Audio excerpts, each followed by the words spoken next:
saw the problem. It was at the top of the screen. They don't know how to spell hello.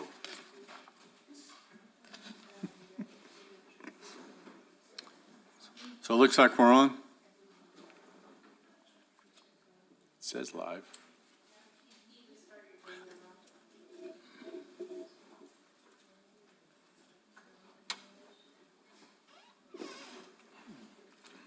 Oh, there it goes. Oh, there we go.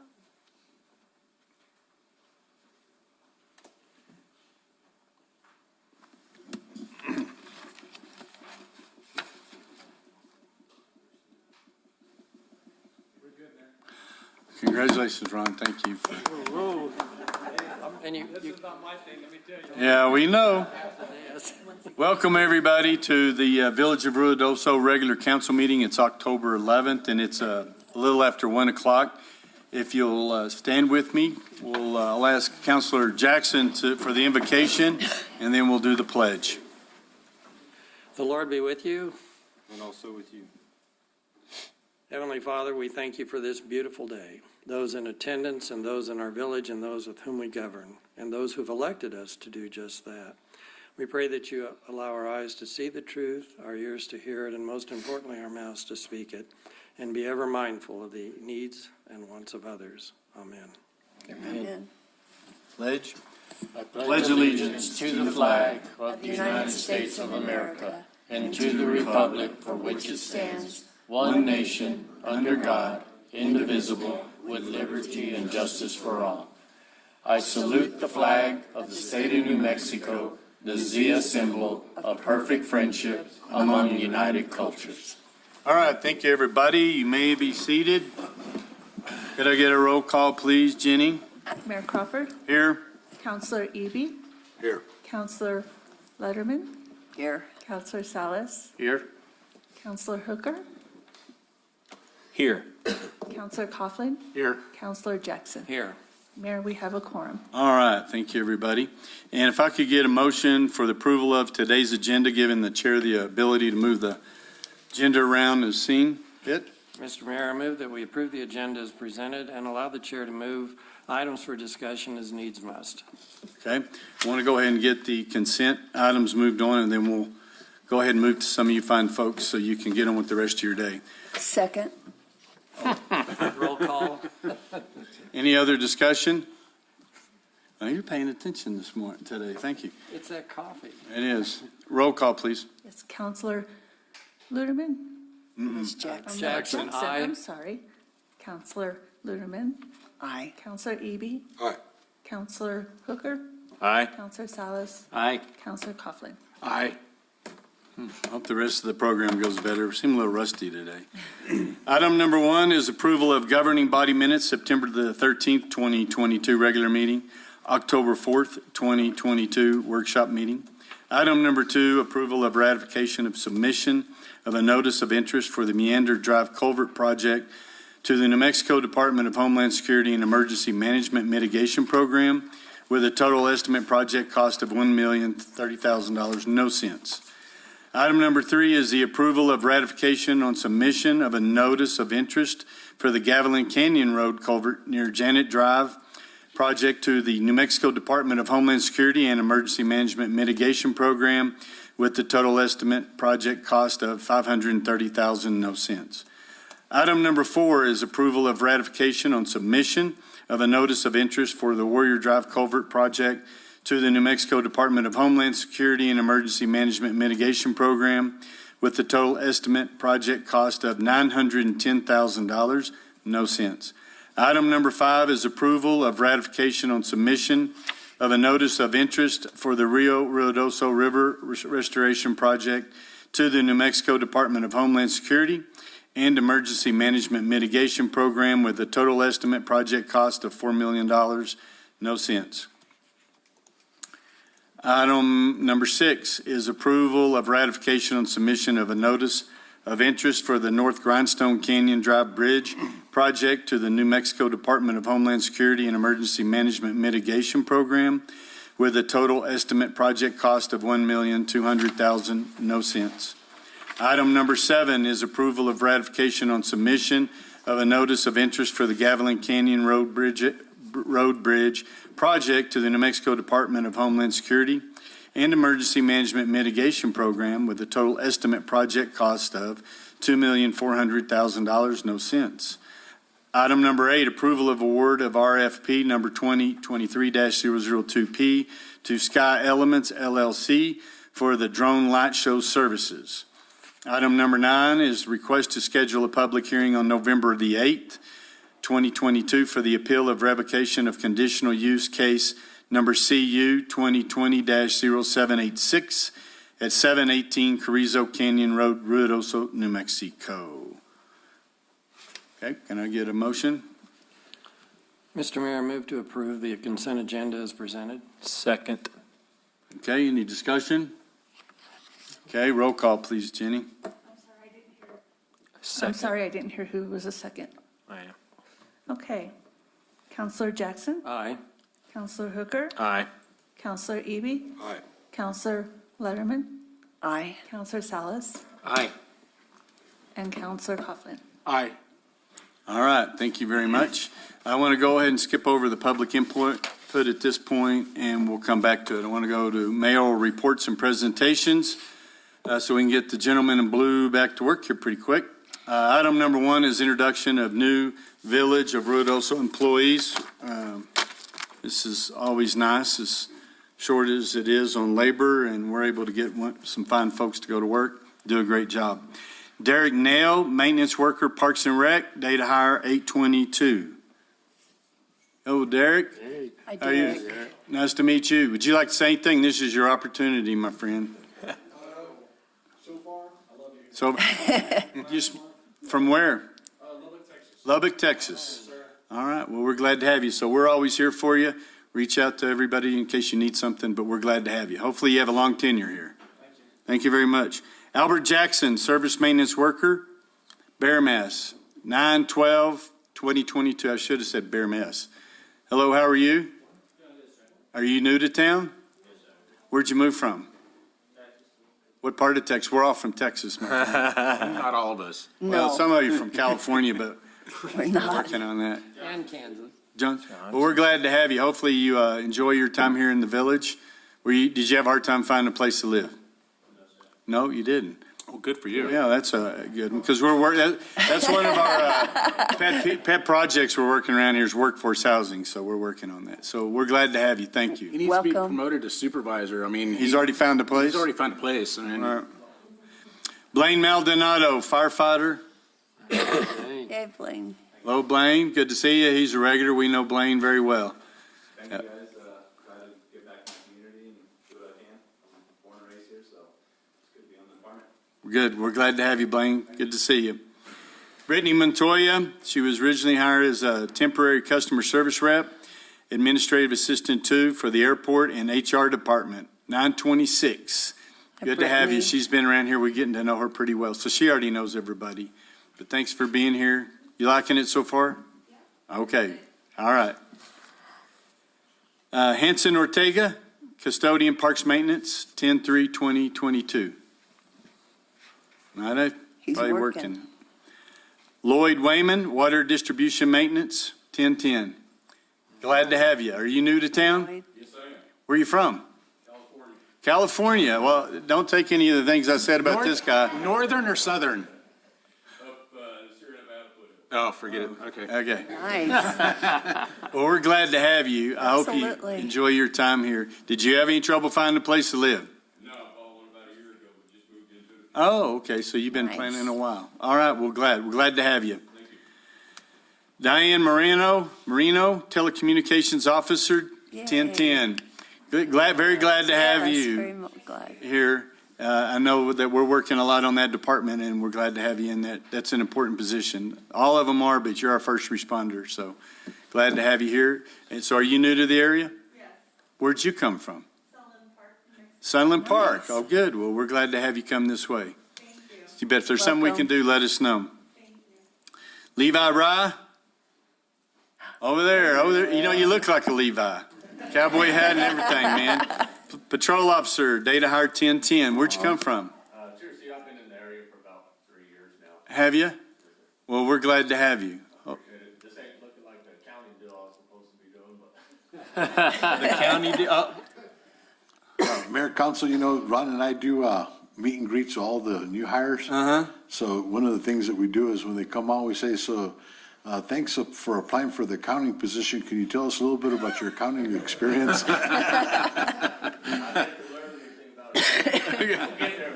okay. Welcome. We're glad to have you. Kind of sets a comfort tone, Oh, yeah, a little icebreaker, is that what Yes, it is? sir. Okay.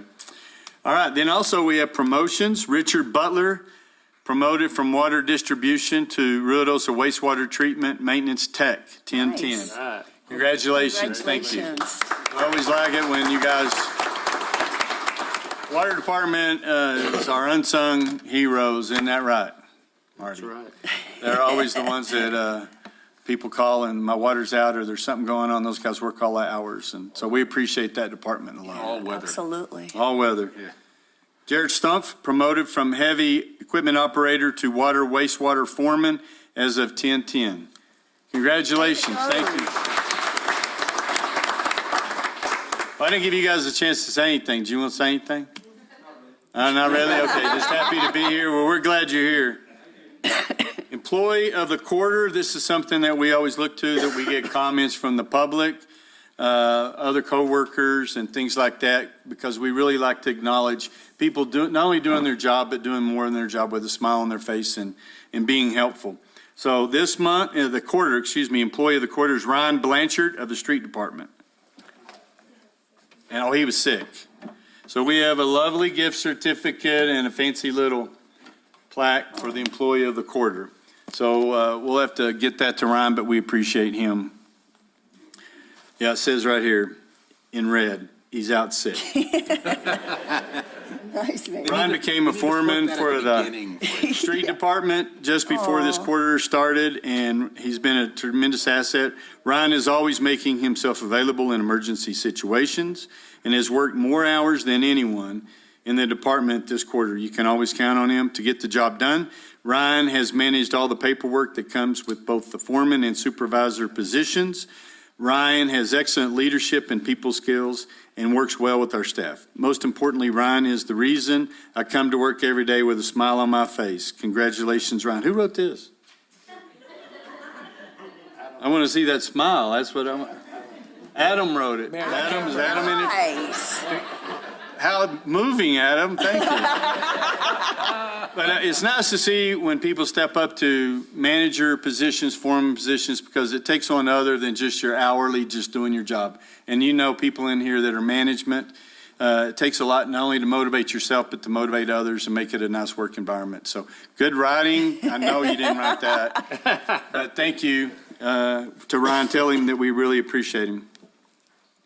Department of the Quarter. And this is one that we've really been working with for some time, and the department is really coming along great. We've got where we have the chief has started, the police chief has started a new citizens academy that he's introducing, what police officers actually do, what the department does, so that the folks in the community can understand what it takes to be a police officer. Not only just the regular things of being a police officer, but the things that we don't even think about. And so we appreciate all that the police department does.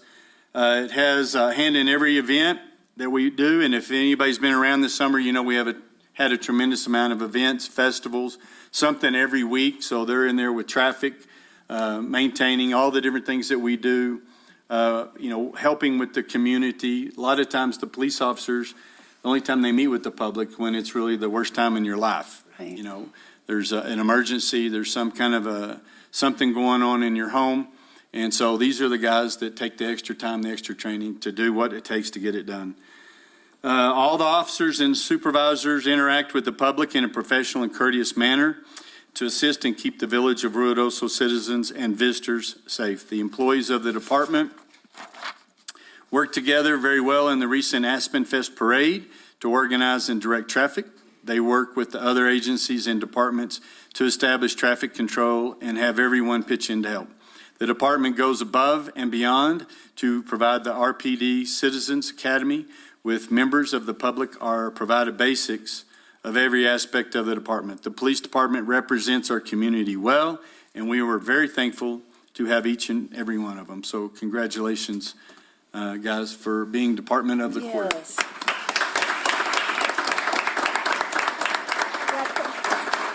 So, come on over, Chief, and get your guys to come up. Yay. Thank you very much. Thank you, sir. Thank you very much. Thank you, appreciate you, man. Thank you very much. Thank you. Appreciate you. All right, yeah, good to see you. Congratulations. Appreciate you. Thanks, Sal. Carry on. You said, All right, buddy. thanks. Hey, Sal, good to see you. Yeah, right. Hey, guys. It was a team effort, right? Ooh, that's 16 and life to go, huh? Yeah, good to see you. Thank you, appreciate you. Thank you.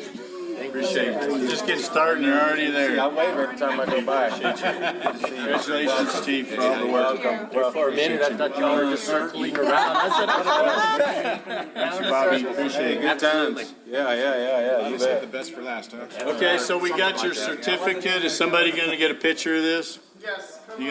Well, they're already headed out the door. They rotated right on out. There you go. Got a few of you guys over there. South. Come on, you detectives.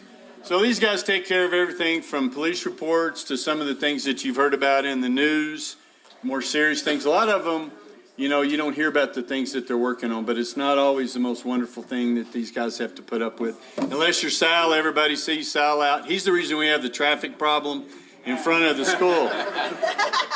Not really, he's the one that keeps it moving. So you guys can come on over here too. Come on. Is somebody taking a picture? Where's our photographer girl? There, oh, there she is. Somebody. So get over here. Look towards Cheryl. She's over there. Everybody look right there. I'll make you look good, Levi. Good game. Nobody said cheese. All right, thanks, Cheryl. Chief, you want to say anything? Back to work. Go back to work, quit collecting overtime. Yeah. No, I'm very proud of each one of you guys. You all are the ones that deserve this. You earned it with everything that you guys do. The professionalism, everything that they said in that letter is everything that you guys represent. Continue the good work and, go 10-8 and 10-48, which means go to work and be safe. That's what we do. Yeah, be safe. Thank you, guys. Appreciate it. Anybody else want to say anything? All right. Those guys are real public speakers there. Yeah. And so there'll be another Citizens Police Academy coming up. It's already going. I know this one's done, it's Oh. full. But there'll be another one coming up and so on. So if you're interested, it's really a good program. And as you can see, Councilor Letterman's been through it. And Sunny Hershey. Sonny's been through it. Yes, she has. So Deborah's been through it. Counselor Eby, he goes through everything. So, but anyway, it's a really good program. And it just gets people to see the other side of it. But you know what? The village has always supported our police department. And he tells me all the time, just how you do support the police department. And we're very fortunate to have that. We're going to move on to, did anybody ever find out? Let me see. I probably got it written down here somewhere. We want to have a presentation of a plaque. We have so many different people that volunteer. We have, I don't know how many different committees we have, Ron. Do you have any idea? I should know. 10, 11, At least 10, yes. 12, we a lot. There's a lot of them. And everything from the cemetery board to the library to Parks and Keep Road's beautiful. It just goes on and on. All of them are full. I mean, that says something about our community and the giving spirit that you folks have. And so we want to honor somebody today that has that same spirit. And he's been very kind to share his time. His family's been very kind to let him share his time because he's young. He's got a young family, a business that he has to keep going all the time. And this is one of the more integral, they're all important, but this is the one that dispenses, spends, invests the money that we collect from lodgers from people that come into town, stay at our hotels, our short-term rentals that we're also happy to have in our neighborhoods. I mean, that's definitely a double-edged sword. But this guy has been on this committee for a long time. Did we ever find out? 2016 to 2022. Long time. And then he served as chair for a long time. And working with myself and others, setting the agenda, moving forward, listening to all the pitches, the different directions that we've moved in the past years with the growth. The growth has been unbelievable. So this guy is Alan Riches. Come up here, Alan. Yay. And he's given his time to this community, and so we appreciate everything that you've done, Alan, and your family. He's in the lodging business, so he has firsthand knowledge of all the things that come into the community, and he's seen a lot of growth, and a lot of it's due to guys just like this. So, Alan, we want to give you this plaque. Appreciate you. Thank you. It says Lodgers Tax Committee 2016 to 2022, in appreciation for your dedicated services and great efforts moving tourism forward. So thank you very much. And you certainly did that. Yes. What was the budget when we came on the revenue? Was it, you know, 1.12? 1.2. Sonny was on there. Sonny served on it for a long time. So I think it was long years. 1.2. And now we were at $2.7 million that we collected this last year that these guys rolled into projects. And people come all the time. When Rodney was here, the Parks and Rec folks coming in, individuals coming into the community that have ideas on whatever kind of convention, no matter how big, how small. He led the group that listened to all of these presentations and awarded funding and helped to work with Team Tourism, our marketing, to make them as successful as possible. So we've had a dramatic shift in that to where we've gone into festivals. We had some of the biggest festivals we're going to talk about here in a minute, and in the history since I've been here. And a lot of this has been done because of guys like you on that committee, but we appreciate your leadership, all the stuff that you've done, and hopefully this is just a break. Are you going somewhere? No. You're not going, okay. Just wanted to check. Because, Well, my arm was getting tired from hitting that gavel. all the time, spending all that money. But they did everything from, trail projects, the master plans that we see at Wingfield Park, that we're going to see at Moon Mountain, that we're looking at White Mountain Meadows, the lakes, if everybody likes what's going on with all the different things of trying to make nicer, more user-friendly, not only to our tourists, but also for those of us that live here and that can use them the rest of the time. But you guys have done an unbelievable job, and I always appreciated your open-mindedness and your vision on what you've done. So again, thank you very much, but would you like to say something? In 6 years of chairing the board, I cannot remember one nay vote from any board member. And I think that was ultimately a testament to Chamber, Midtown Association, the village, Rodney, every stakeholder that we had. We had a board that was very, very open to trying new things, going down different roads. And I don't know what I would have done if somebody had said nay on an idea, but we tried a lot of things. Some things, a lot of things worked, a few things didn't. And, it's good to pass it on to new ideas and new leadership. But I appreciate it. Thank you. Appreciate you. Thanks, Alan. Thank you, sir. Just to tell you a little bit, we went from, doing the old marketing and, how much money are we going to spend in Texas Monthly, New Mexico Magazine, billboards, to working on digital, a lot of the social media that has exploded over the last 10 years, how we accumulate data, looking into software packages and things like that. But working hand in hand with the police department, the Parks and Rec, it was really a lot of work that those guys do. And being the chair of anything takes a lot of extra effort. And so now then, we want to go ahead and move on to the award of the checks. Yes, sir, if you'd like to.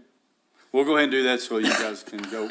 And everybody is familiar with what we went through this last, we had the Aspen Fest, which Deborah and the Chamber of Commerce did a wonderful job of putting that on. And it, even though it got rain like crazy on the Saturday, it was a huge success. I thought on Sunday it was beautiful.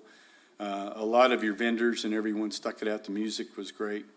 And then we had the Ride Ruidoso before that everybody had worked on. And that was kind of a give back to the community that the village put in. And where'd the money come from, Alan? For Rod Ruidoso, it came from you guys at Lodgers Tax. And so we took that money, invested it back in the community. And so we were going to have some benefactors of that in their local charities and some of the folks that were affected by the McBride fire. So we're going to hand out some fake checks here, and there's going to be real money behind these things. But if you guys can come up when I call you. Victor, you want to come on up? This is Toys for Tots. Yay.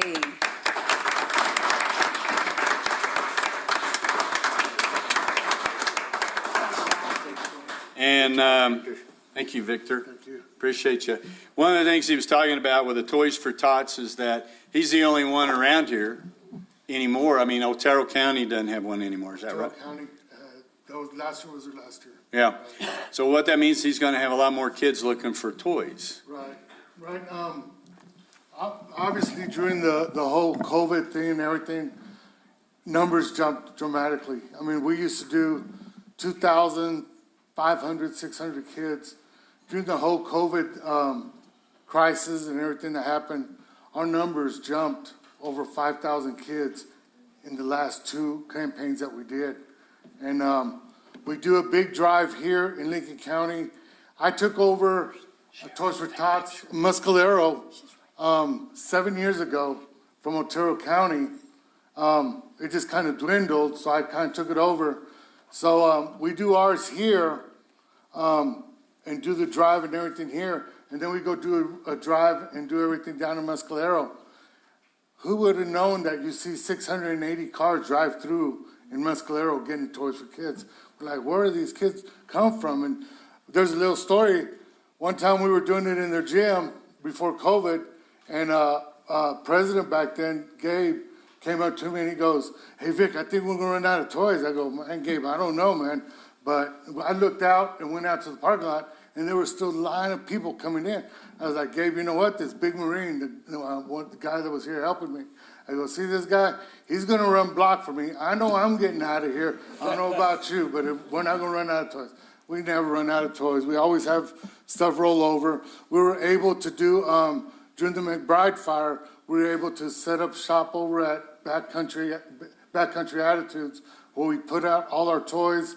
We also, during the Easter time, during that time, we were able to buy 100 Easter baskets that we gave out to the kids that lost everything in the fire. So Toys for Tot isn't seasonal anymore. It's a thing that goes year-round. During all the fires, during the floods and stuff like that, we continue to give toys to the kids that lose everything. So, but it can't be done without, I have a heck of a team. Y'all know the Pages, Billy Page, Patsy Page, my wife Patsy. They're great workers. They've been with me since day one. We adopted help from Ray Silva during the Ride Ridoso. So, hey, it's a growing thing. I have a heck of a team. I'm just the picture, the bald head that everybody recognizes as Lincoln County Muscalero Toys for Tots. But it's a heck of a team, and we do stuff for Boys and Girls Club all the time. It just grows and grows. Numbers keep going up. So we're ahead this year. We're actually done fundraising, and Toys for Tot kicked off October 1st. That's our kickoff day. Well, we've actually are ahead with this check. Muscalero has kicked in theirs. So we're actually done fundraising at this point. Now we just get to shop for toys and order toys and bring them into the community. Yay. So. Thank you. So here's a check for $18,265.40. So thank you very much. Yay. Appreciate you. Wait. Take Thank you. Thank you very much, Victor. There you go. Thanks so much for that. I think we've decided to make this an annual event because it came up so good, and the planning that went along with this was really amazing. Boys and Girls Club. Oh, the new Boys and Club guy. There's a new boy on the block. There's a new boy on the block. Come on right over here. So tell us a little bit about yourself. This is the guy that is coming in and going to take over when Coughlin runs off to Florida. when he retires in about another year and a half? No, next year. They've already built the sides of the houses. Yeah, he's already working on it. So anyway, tell us about yourself right quick. My name is Rick Lamb. I am based out of Roswell, but I have been a part of New Mexico for a long time. I did spend the last 18 years in Spokane, Washington, where I met my wife and had our amazing son. But before that, before I was in the Marine Corps, I lived in Silver City for a good chunk of my life, and came down here to Roswell in this area. My parents and my sister lived there, and so it just became a natural fit. And then I got lucky and was able to find this job and get to help some amazing kids and work with some amazing people. Well, thank you. We're glad to have you. Want to present you a check to the Boys and Girls Club of Lincoln County, $18,265.40. Thank you. Thank you very much. Appreciate you. Okay, and the Lincoln County Community Foundation. Yay. You guys want to come on up?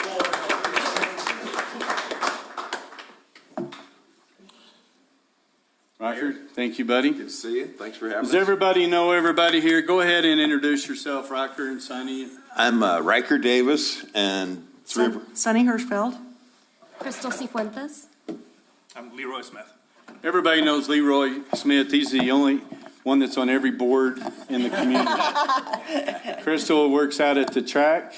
She's got a big title out there, but we appreciate Crystal. And Sonny, everybody knows Sonny. She's volunteered in this community for many, many years and been a part of it. But Rocker and these guys have put together a shelter that came across in a big way for the community, spending many, many hours down at the convention center and all over town meeting with people that were affected by the McBride fire. I mean, actually listening to their stories. They verified them all. They worked hand in glove with the village on verifying who was needing of help, and wrote checks to these people and put it right in their hands. So we appreciate everything that you did, my friend. Thank you very much. We'd like to present you with this check for $18,265.40. That's fantastic. Now, does he get the other one too, Tim? Yes, sir. Go ahead. You go ahead and say what you want to say. Can I just say a couple of words? Absolutely. For those of you who aren't aware of it, the Community Foundation of Lincoln County is your foundation. It's not a private group. It's not corporate. It's your foundation. It's for the people of Lincoln County. One of the funds that's part of the Community Foundation is the Shelter Fund. Quick history. Go back to 2012. We had a horrible fire, the Little Bear Fire. We lost over 200 homes on the north side of town.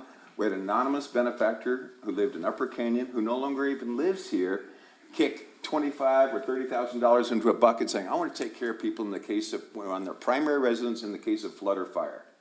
So over the years, we took care of 12, 15 different households, not just in Ruidoso, but it was included Capitan, Ruidoso Downs. It was Lincoln County specific. Well, there was this vehicle set up as a nonprofit called the Shelter Fund that became the perfect vehicle to facilitate all these fantastic donations came in. And then thanks to the village, and thanks to the churches, and thanks to the schools, for everybody responding in a unified voice saying, where do we send money? And everybody said, including our governor, said, send it to the Shelter Fund. Take a guess how much came in. Just take a guess. I mean, thanks to the generosity of folks like you with this fundraiser, and I gotta share this with you, we had every type of donation in the world. The one that touched my heart the most, this was 5 $1 bills that showed up in an envelope with a child's handwriting on it. There were stickers on the back. There was no note. This was 5 $1 bills. Somebody's lawnmower money or allowance money or whatever. There was obviously a young child. This one, all the way to the extreme. The other extreme was there's a gentleman in this room who facilitated an anonymous donation. It was $100,000 and everything in between. So from 5 to 100, our duty was to receive money and give money. There was a lot of vetting. There was a lot of canvassing to make sure the money was going to the right households. Not only the McBride fire folks who lived there and got burned out, but all the folks who got evacuated and gave us hotel and motel receipts, we were able to reimburse those. So nobody was out of pocket by the time we got through this thing. on the evacuations.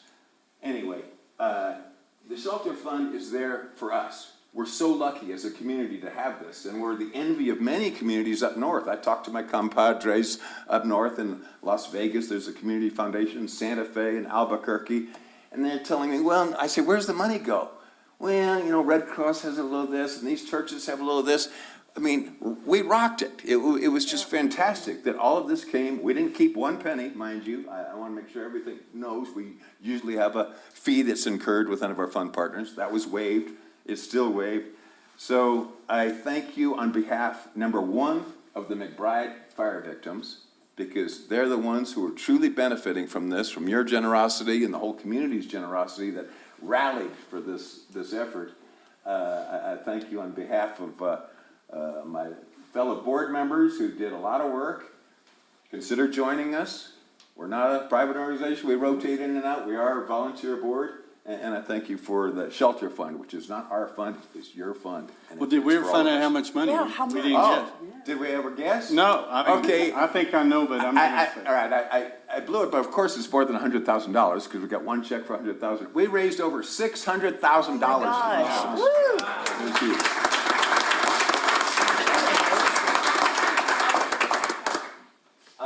We've given out over $500,000.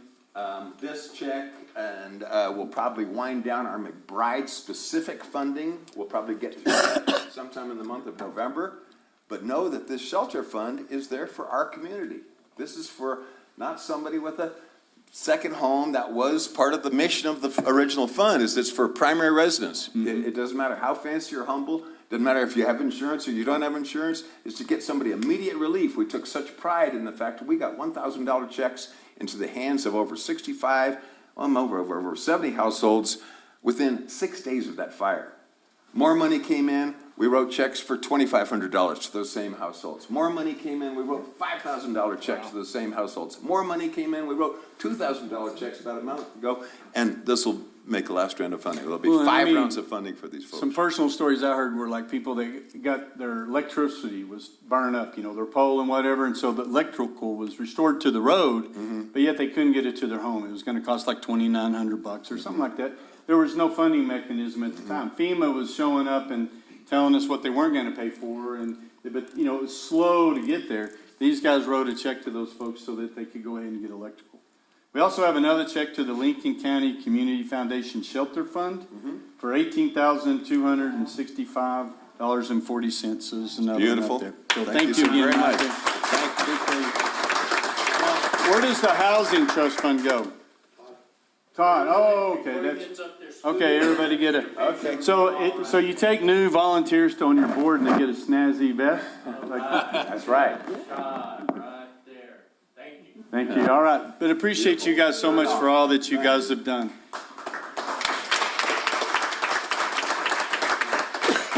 All right.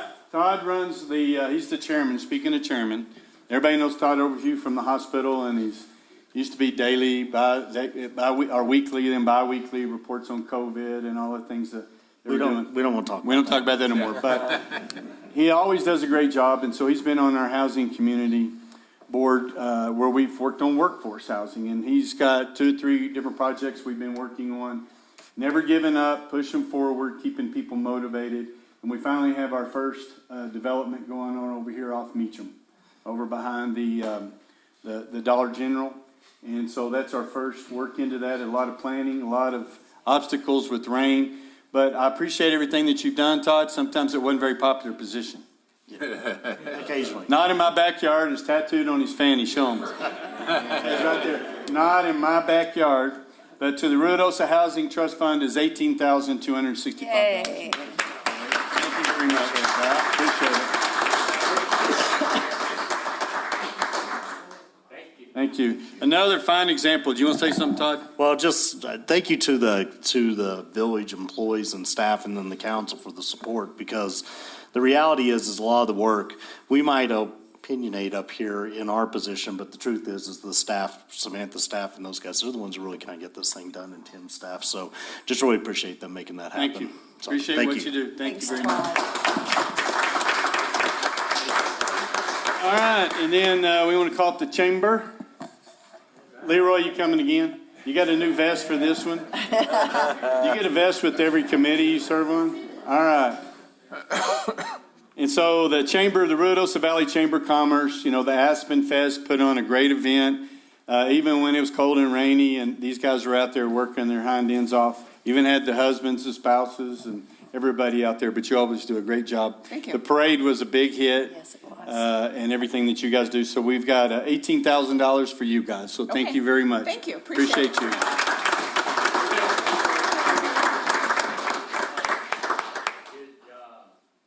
Thanks, Rifle. I wanna say Appreciate- You something go real right ahead. So I just want to thank Parks and Rec. Aspen Fest was the first year that we partnered with the village on this event. We were able to do a 2-day event. We had some awesome music. I don't know if anybody was able to come. It did rain a little bit on Saturday, which kind of dampened the people coming a little bit, but it was a great event. We had over 46 floats in the parade. So thank you everybody that participated. Thank you to Tim. Thank you to Sydney, Parks and Rec, and of course the Ruidoso PD Fire Department who helps us with the parade. And for the Christmas parade, which is December 3rd, it's going to be Christmas in the Stars, which is kind of a Star Wars theme. So I'm wanting somebody to build the Millennium Falcon, bring it down Sutter Drive. So thank you everybody. We appreciate it. Thank you. Appreciate you.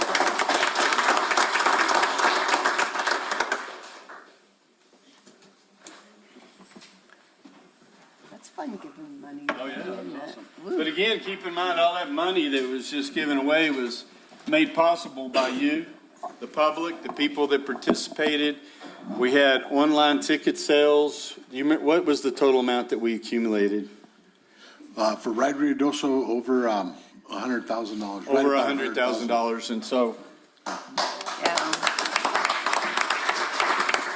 that was made possible, the lodger's tax and all the people that work in the hospitality industry, the short-term rentals, all of those things, and then participating, because it was a lot of fun. It really was. And I can't tell you, the Parks and Rec Department did so much work, and we're going to have some new names and faces in that department. Pretty soon, the next meeting, we'll be introducing a couple of new folks that we're excited about, and hopefully you are as well. So, moving on. Let's see if I can find my spot. Item number 4. Number 4. Okay, so I'm done with mine. I need to do we'll go back to, I was in mayoral reports. So I want to go to today, Dave Tomlin. Are you ready, my friend? Come up. They're going to give us a presentation on the High Mountain Youth, which if you don't know about it, you should know about this. Dave, put that, yeah, there you go. And you'll just have to touch that little round thing there it goes. Oh, somebody got controls of that now? Wow, these terms. Learning. Are we ready? We're ready. All right. Technology is great when it works. When it works, I'm yes. Laurie Benavides, and I know a lot of you. And we are here to talk about what's going on with High Mountain Youth Project. As you may recall, we started in 2014 with a task force of concerned residents in Lincoln County of the alarming number of kids who are experiencing homelessness in our communities. And so, on behalf of our board of directors, we have Dave Tomlin representing our board. I'm the board president. He's on the board, and he is our director for community relations. And so I'm going to turn it over to Dave, and then if we have questions, I'll answer those. All right, thank you. Thanks for making this little slice of time available to us. We've had a couple of big steps forward on the path that, as Lori said, we began embarking on in 2014 on our path to creating an overnight crisis shelter for kids experiencing homelessness in our middle and high school. You may recall that as a first step along the way, we opened a drop-in center from 4 p.m. to 9 p.m. On school days over at the Gyra Plaza. That center was closed last year.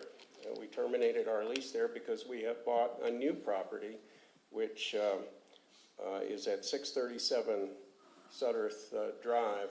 I guess we have a picture of it someplace, but for those of you who were familiar with the Greenchild Daycare Center in a sort of log cabiny looking building near the old mill, that is the property that we bought. There are two buildings on it. One is the log cabin house. The other is what used to be an Army metal office building, which was converted by the daycare center into classroom space. And we have opened the drop-in center now. It's in operation in the log cabin. And it's fitted with a commercial kitchen, so we're able to feed a hot meal there. Students can come in and study. One of our principal goals at High Mountain is to keep the threat of homelessness from preventing students from graduating. And so helping kids have a quiet, suitable place for homework, Chromebooks if they need them, tutoring if they need that. But the hot meal, of course, also helps. The sad part about the drop-in center is that we have to close at 9 o'clock. And so the second building on the property, the old Army temporary structure, or metal structure, excuse me, it's not temporary, has space in it for conversion into an actual overnight shelter.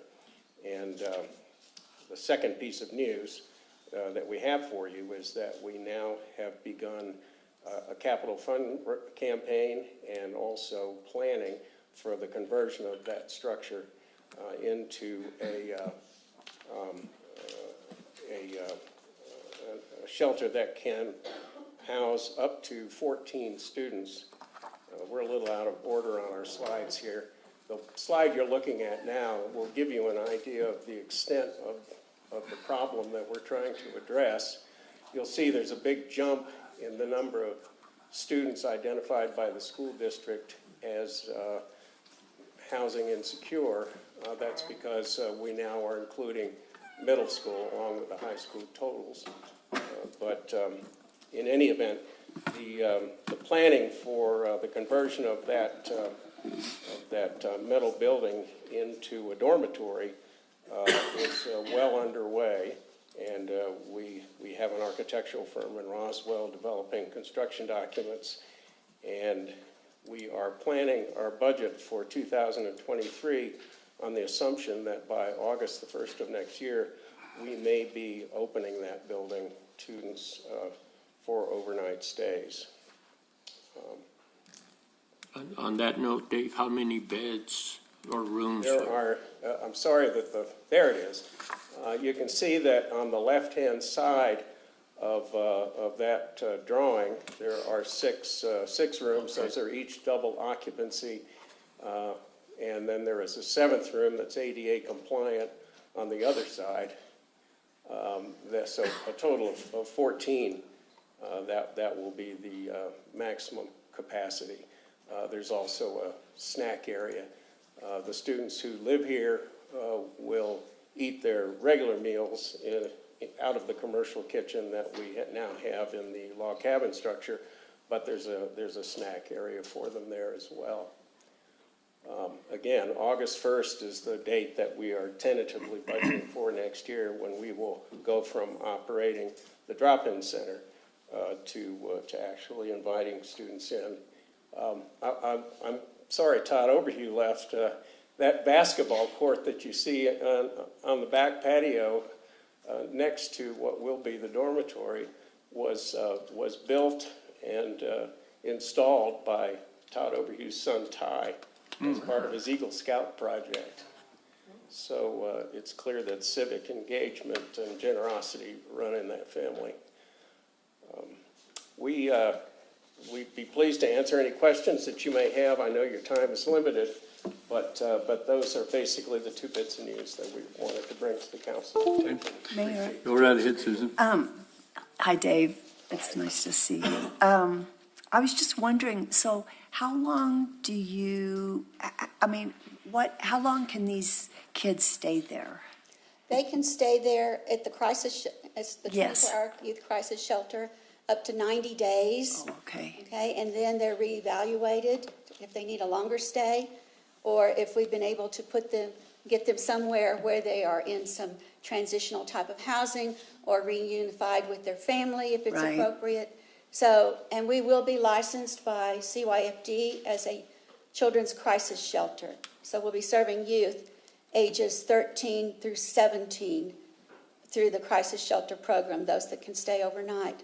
The evening drop-in center will continue because it has the potential to reach more kids than that need the overnight. And so that will continue, and that is for ages 13 through 19. So we're seeing some older kids more recently, 17, 18, and 19-year-olds who are not in school. And so we're helping them to get into the GED program at ENMU. And so, did I answer your question? Yes, you did. Thank you very much, Lori. Anyone else? Mayor, I have a question. So through your CYFD licensing, I'm not familiar with that aspect of the licensing, but for the daycare licensing and so forth, there's funding mechanisms right now to do any building modifications. Are there funding mechanisms for your type of license? Not at this point. So you've got to go out and We raise have to all the have it money. ready to go. Okay. Before we get licensed. Okay, okay. Yes. You know, it's frustrating when they say, oh yeah, we're going to work to help you get your license and here's funding for this, but we're not going to fund the other part. And I know the funding that comes by being licensing will help you dramatically once you get open. We're able to, when we're licensed, we're able to get meal and snack reimbursements as well as a per client reimbursement for those who are in the crisis shelter. What are the stipulations for someone to be able to take advantage of your services? For the drop-in center age, okay, and we haven't turned anyone away, and we've got plenty of room over there. Those, Councilman Hooker and Councilman Eby, who came to our open house, saw that we've got a really wonderful facility over there. And so we haven't turned anyone away. Mostly the kids that come are those that need to be there, okay? And some come because maybe everything's kind of okay at home, but they don't have the resources to do their schoolwork. Or they don't have the Wi-Fi. I mean, that was a horrible problem during COVID. And, everybody, we're trying to get everybody on Wi-Fi as a community and through the state, and they just didn't get there. Okay, so, yeah. Well, I commend you because that age group, there are no resources available for. And you guys, as far as I know, are the only ones that are providing resources for that age group. Everybody's younger, but once you get to that 13 and up, then everything kind of dwindles away. So you're definitely helping those kids that need it the most. Thank you. What fundraisers do you guys do, events? I know of one. We had the two. bed race. The bed race Yes. has been an annual fixture, except during the COVID period. We resuscitated it this year. It's a little hair-raising, but that's certainly an important piece of the puzzle. We've had a series of what we called mini galas this year, which were small fundraising dinners in private homes and backyards. That has been extremely helpful.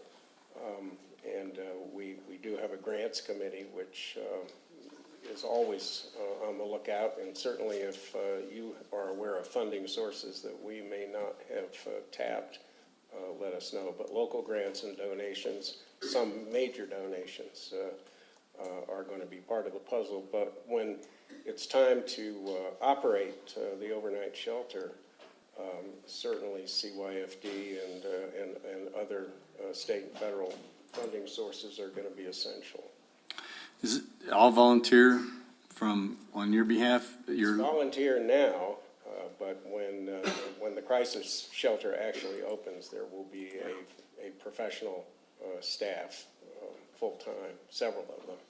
We have 3 part-time employees for the drop-in center, and we have a program manager, Mr. Lewis Dodson. We have a youth specialist that we just hired, Mrs. Argelia Gonzalez, and we have a cleaning lady, Well, that's Rosa. we found out how important She comes in that once is. a week, but we keep it nice all week long. And so Rosa Hernandez is our Oh, nice. housekeeper. Well, I think that's a great property for y'all. Yes. We will grow to 10 paid employees with the crisis shelter. And those positions will be phased in as needed. So we will have a director of programs, thank goodness. And then we'll add the staff as it gets closer to that time. So we're really excited. We're very thankful to the village and to all of the support you've given us. And also, we are always looking for people to volunteer, to help at the drop-in center with the kids, to help with our fundraising events, to help us with grant writing, any skill you have, we can probably put to work. So thank you so much. I'd love to see you guys enter a bed in the race next year, too. Oh, boy. You got to be pretty quick. Yeah. Anyway. Maybe I'm a rider, but I don't know if we got any pushers here. I'm a writer. Yeah. That riding's, I think, some of the hairiest of it. Some of those things get cooking. It was downhill last time I saw it. Is it still going to be downhill? It is It was downhill all the way. Yeah. There was a sharp turn in the early runnings of that race. Yeah. That produced a few drops of spilt blood. Yes. And some hair-raising experience. But you do have some very good volunteers, people that are on your team that make a lot of phone calls on your behalf, and that's what it takes from this community. But you guys have come a long way. Yeah. You really have, so We'd we like to appreciate shout it. out to Samantha, Bill Powers, and the Parks and Rec Department for all that they do to help us. You bet. Thank you so much. Thanks, Thank Sam. you. I don't see any of our Parks and Rec guys here, but Don't work. they're always out. Oh, Sydney, I'm sorry, Sid. Right there in the middle, I have to look around her to see Sam, so. No. As usual, I'm sorry, Sydney. But anyway, thank you for that too. But we're here for you to see what we can do to help. And I know we always get involved whenever we can on whether it's just donations or participating or whatever. But you guys have come a long way, so we appreciate you. Thank you from the Thank community. you. Thank you.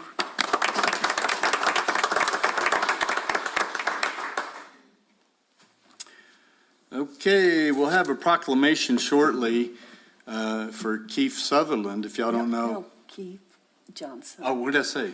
Sutherland. Sutherland, the actor? Oh, my God. I was like, yoo-hoo! I hear from Johnson than the other guy. But he's over 100 wins. What is it now, 103? No, I think 101. 101, is it? It's over 100. It's over 100. Yes. At least I'm right about that. Yes. So he has a short window. He's going to pop in, and I'll jump over to him, too. But that's pretty significant. He's been here, I think, his whole life. And we have a nice little proclamation for him that we want to present to him. So anyway, we'll hang around for that. So I think next on our agenda, since Deborah's still here, we'll go to boards and commissions appointments. And my computer's went haywire. I got hacked. And so if any of y'all receive a friend request from me or a special request from the mayor, it's not from me. This is like the third or fourth time that's happened. I got an email, but it wasn't your email address, but it was signed by you. Oh, was it? Yeah. Yeah, see, you always look at those things. Counselor Hooker called me and several others. So I'm locked out of my own computer right now, but so if I get off, I know y'all will help me stay on board with where we're at. We have a new appointment to the Workforce Housing Advisory Board.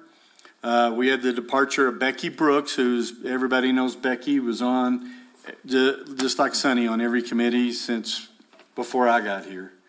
And long time and devoted. Now she's handed the mantle. She's left this, and now to pick up that mantle and run forward with it is going to be Deborah Dowds with the Yay. chamber. So Deborah, now everybody knows you. We just need to. That's my appointment, and then I'm going to look for if these wonderful people will vote in your favor. Then you're on. I'll make that as a motion, Mr. Mayor, that we approve her to the Workforce Housing Advisory Board. Second. Any discussion? No. Thank you very much Yeah, again thank for you very volunteering. much. So we'll have a roll call, Jenny. Yes.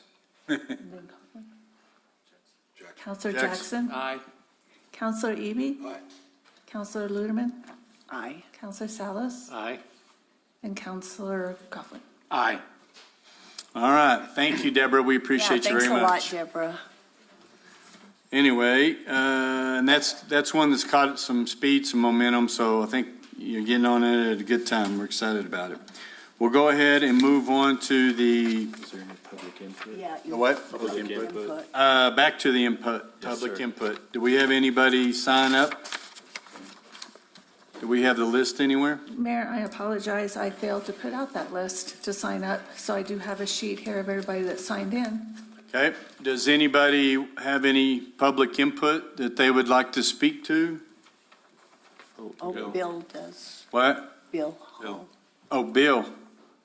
Would they like to speak about anything other than trash in the street? Or cake. Okay, Bill, come on up, Bill. Let me see. Just state your name, Bill Hall, Bill Hall, and he's a Village of Ruidoso resident. Go right ahead, my friend. yes. 5 minutes. How long? 5 minutes. 5 minutes. I should not take that long, but to give me a warning if I do. I'll give you 2-minute warning. 2-minute warning, yeah. What I wanted to do is just share with you a recent experience I had with planning and zoning and an applicant and the testimony I gave to the Planning and Zoning Commission. I will say this, the staff that you have here, exceptionally professional. It was a very well-run meeting. It was very, very interesting from the standpoint of everybody got to say what they needed to say. The thing that as I got past that and looked, as I said, things didn't go the way I wanted to, but I got to thinking, what was the root cause of what was going on? And it became apparent to me that it was a communication issue between the county saying one thing to a person who bought a piece of real estate and the village having different laws in effect for what they wanted to do. So regardless of how it got to that point, is the applicant came with a zoning, wanting a zoning variance. The process of how it got there, I was able to talk to him afterwards, and what it boiled down to, the county was telling him one thing, but the laws in the village are a direct opposite to it. So one of the things I would encourage, and I don't know whether there's statute in place or whatever, but communication for, I can't believe the guy's real estate agent didn't tell him he was in the village of Ruidoso. That to me seems, but his claim was, the county said you could do this, and a whole bunch of stuff went on for a period of a couple of years, and I saw some of the planning and zoning commissioners kind of scratching their head on kind of how that went on. But the thing I would encourage going forward is, I don't know whether it's something that can be part of like closing documents, that if it's a property in the village limits, that at least a notification is given to that new owner. Because not a lot of people are going to want to they're going to get one answer. If they get the answer they hear, that's what they're going to pursue on. And that, to me, it became ultimately just a communication thing. Had that person known, it would have went a lot differently, I think, from the standpoint of they wouldn't have they put a house on a parcel that was too small, but had they known what they had to deal with ahead of time, that probably would have been a different structure there, and it wouldn't have been a challenge for not only the Planning and Zoning Committee, but the staff people in the village to be able to go look and evaluate it. So, I don't know what mechanism there is to get that out there, but there's definitely, the county interest is not what the village interest is on some of those levels. Now, I know there's been changes at the county level on some of that, but it's just, like I said, as a method of kind of improving going forward, is there a way to be able to just communicate that so that when somebody buys a piece of property in the village limits, they understand there's a different path to do things? And that's all I wanted to say. Okay. So. Thank you, Bill. Appreciate it. Thank you. Anybody else? Anybody in the ether? TV land. Do you see anybody raising their hand? Nada? Okay, we will move on and close public input. Now we'll go back to the village manager report. Mr. Dodge. Mayor and Council, we've already gone over Ruidoso event, unless you want me to expand on that a little bit more, or Aspen Fest. We did have a debriefing on Aspen Fest this morning, and, we're starting to plan the next year calendar of events already. We will be putting out an RFP, but, if there's no question on those two events, I'd like Austin to go ahead and come up so we can start talking about his improvement plan for the airport. Okay. And we'll take that one on first. Good afternoon. You want to join these individuals? What's that? Assistant Chief, do you want He's not. He's reading. So who's coming to town next week? Is it next week? The airport what? It'll be on November the 5th. November the 5th, It is a Saturday. Saturday. The date may change from here until then. If it does, David Knowltonsmeyer will let me know. The New Mexico Pilots Association would like to come and fly into the airport and hold a meeting with their board in the Okay. terminal. Oh, wow. Okay, I good. believe November the 5th. November the 5th. So If Mayor- it changes, I'll let you know. Mayor and Council, I've been meeting every other week with Austin and the chief and the assistant chief, going over their improvement plans. They've started to work with Jenny, that's going to be working as a staff liaison with the newly appointed Airport Commission. And then,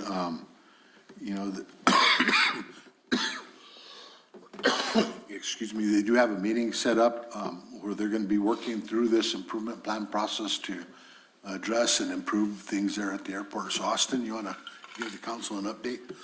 Absolutely. Thank you, Manager Dog, members of the council. This improvement plan was established and we created it on September 9th, 2022. So far, we've made quite a bit of progress. We'll go ahead and run through the list of concerns and issues. And then I'll go ahead and list the goals. We'll elaborate a little bit on each one. And if you guys have questions, comments, feel free to chime in and let me know. The first concern issue is setting up the advisory committee. The goal is to appoint the committee members to the Airport Advisory Board and establish bylaws, meeting times, staff liaison, and address the level of service. During the regular council meeting held on September 13th, Mr. Mayor Crawford appointed the 5 members to the Airport Advisory Board. Bolstack, Cook, and Ron Senna established the bylaws, and Jenny Turry will be coordinating the meeting times and recording the meeting minutes. And the first advisory board meeting is scheduled for October 18th, 2022 at 10 a.m. Moving on to the second concern is the fuel farm relocation. The goal for this one is to consult with our Armstrong consultants to assess the fuel farm and complete a preliminary engineering report to relocate to a different area. Currently, that fuel farm is located about a half mile from the terminal, which is a little bit inconvenient for everybody. So we're looking to bring that closer and possibly looking at doing a self-serve station for some of the pilots who have smaller aircraft.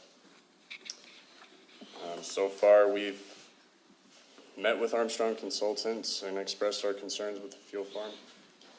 We've told them of our needs, and we've answered detailed questions to assist them in developing a cost to have it moved. We sent detailed photos of the fuel facility, and Armstrong has been holding meetings with D&H United out of El Paso, a company who's previously done inspections on this fuel farm, so they've got some knowledge on it. Both of them combined, they're looking to deliver the preliminary engineering report and cost estimate to us by Friday, October 14th, 2022. The next item is FBO Contract. And what's that? What's FBO? So FBO is the fixed-based operation. Essentially, it's kind of what we are. It's the terminal as itself. Oh, okay, thanks.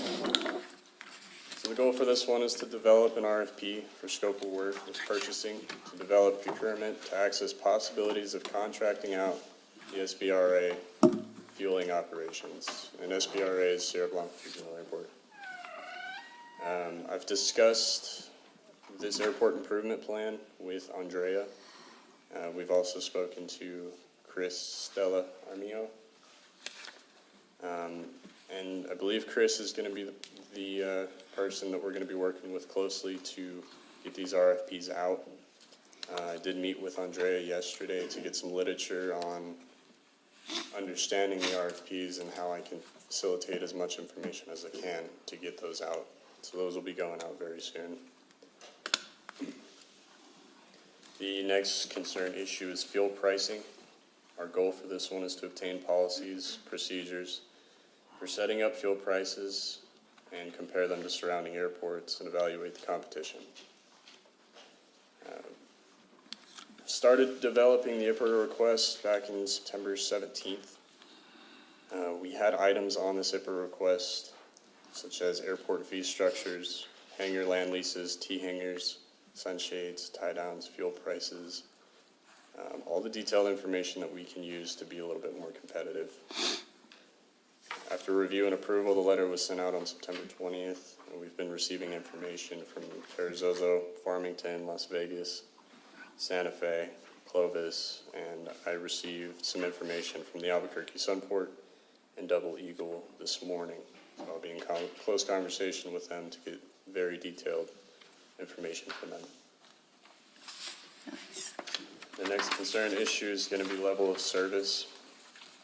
The goal for this one is to establish a policy on the level of service and be able to evaluate if other services are needed at the airport. One of the main issues identified and brought to our attention has been communication. It has been repetitive, and most recently on October 7th, I contacted Real-Time Networks again and made a final change. Hopefully this one will be the solution. Any incoming calls to the airport will ring all existing phones in the terminal and the hangar. It will ring all of them? All of them. Anybody can pick them up, whoever gets there first. If that phone does ring out and there's nobody in the office, all calls will be directed to my cell phone, 24 hours a day, 7 days a week. So as soon as somebody answers one phone, the other ones disconnect? Disconnect. Okay, so you're not going to have multiple people. Okay. Do we have a standard answering Voicemail? verbiage? We're not voicemailing it, we're answering it, right? Yes, sir. So everybody's been trained on how to answer the phone? Yes, sir. Okay. Could you give me a demonstration of what that's like? Sure. Serious? Okay. Now? You got to make the phone sound. It's ring, ring, ring. Ring, ring. Ring, ring. Sierra Blanca Regional Airport. This is Austin Nelson. How can I help you? Perfect, okay. Good, I just want to know, because we had some guys that's, hey, and they don't realize they're getting the phone. Yeah. I just want to make sure everybody's top of mind that it could be a customer or someone calling in. So, It's a okay, good. Or the mayor. It's a wonderful day for flying. This is Wonderful blah, day blah, for blah, flying. blah, How blah, may blah, I blah, help blah, you? blah, blah, blah. It's big, long. So, Mr. Mayor, Austin, I guess it's fair to say there won't be any of this yo bro stuff. No, what? Yo, what up? You done my time. Okay, thank you. Can you continue, please? As you mentioned earlier, the airport will have a new part-time office administrator that will alleviate some of the important tasks that I take on, and that's going to bring me some more time to assist my line techs that are out there. When we get busy, I'll be able to help them fueling planes, talking on the radio, answering phones, and most of all, communication.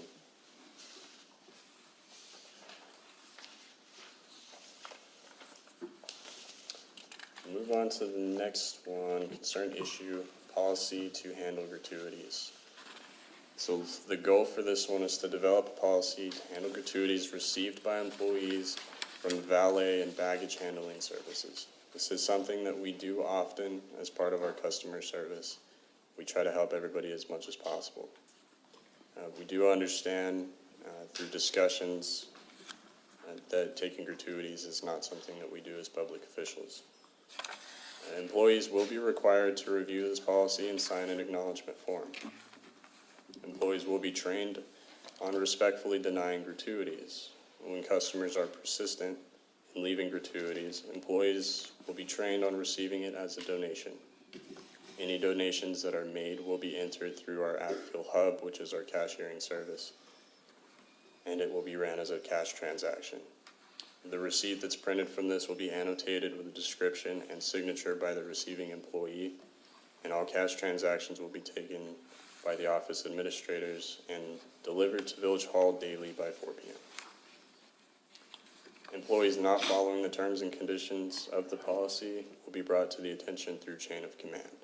This will follow through on the Ruidoso Fire Department. So Austin, I have a question for you. Those donations, do those just go to your general fund, or So- what happens with those donations? Counselor Coughlin. Counselor Coughlin, council, when we collect a donation, it actually goes into a donation line within the budget. However, if the donation is restricted with certain uses, it is the department director's responsibility to make sure those funds are used for that purpose. If not, if it's just a donation said for the operation of the airport, it'll just go through their regular donation account and they can spend it through that account how they, whatever need they need it. Okay, good. I was just hoping that something like that would happen, if it's not restricted, of course, where you guys could use that then for employee celebrations and stuff like that. That benefits everybody out there at the airport. And the money rolls over if they don't use all the money in 1 year. Perfect. Thank you, Judy. But not parties on the tarmac. No, we've already been down that road. Well, we have many charcoal grills and pellet grills, and everybody wants to have a cook-off, so they'll be looking forward to that. The next concern issue, evaluating the need for an A&P mechanic.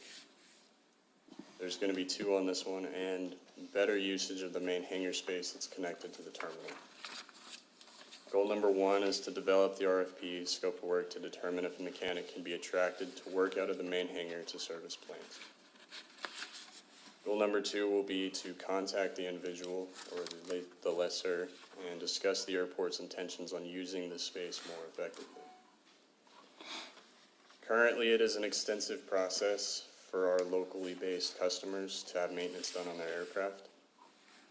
They either have to outsource A&P mechanics from other cities or larger airports, or fly them over there to have them worked on.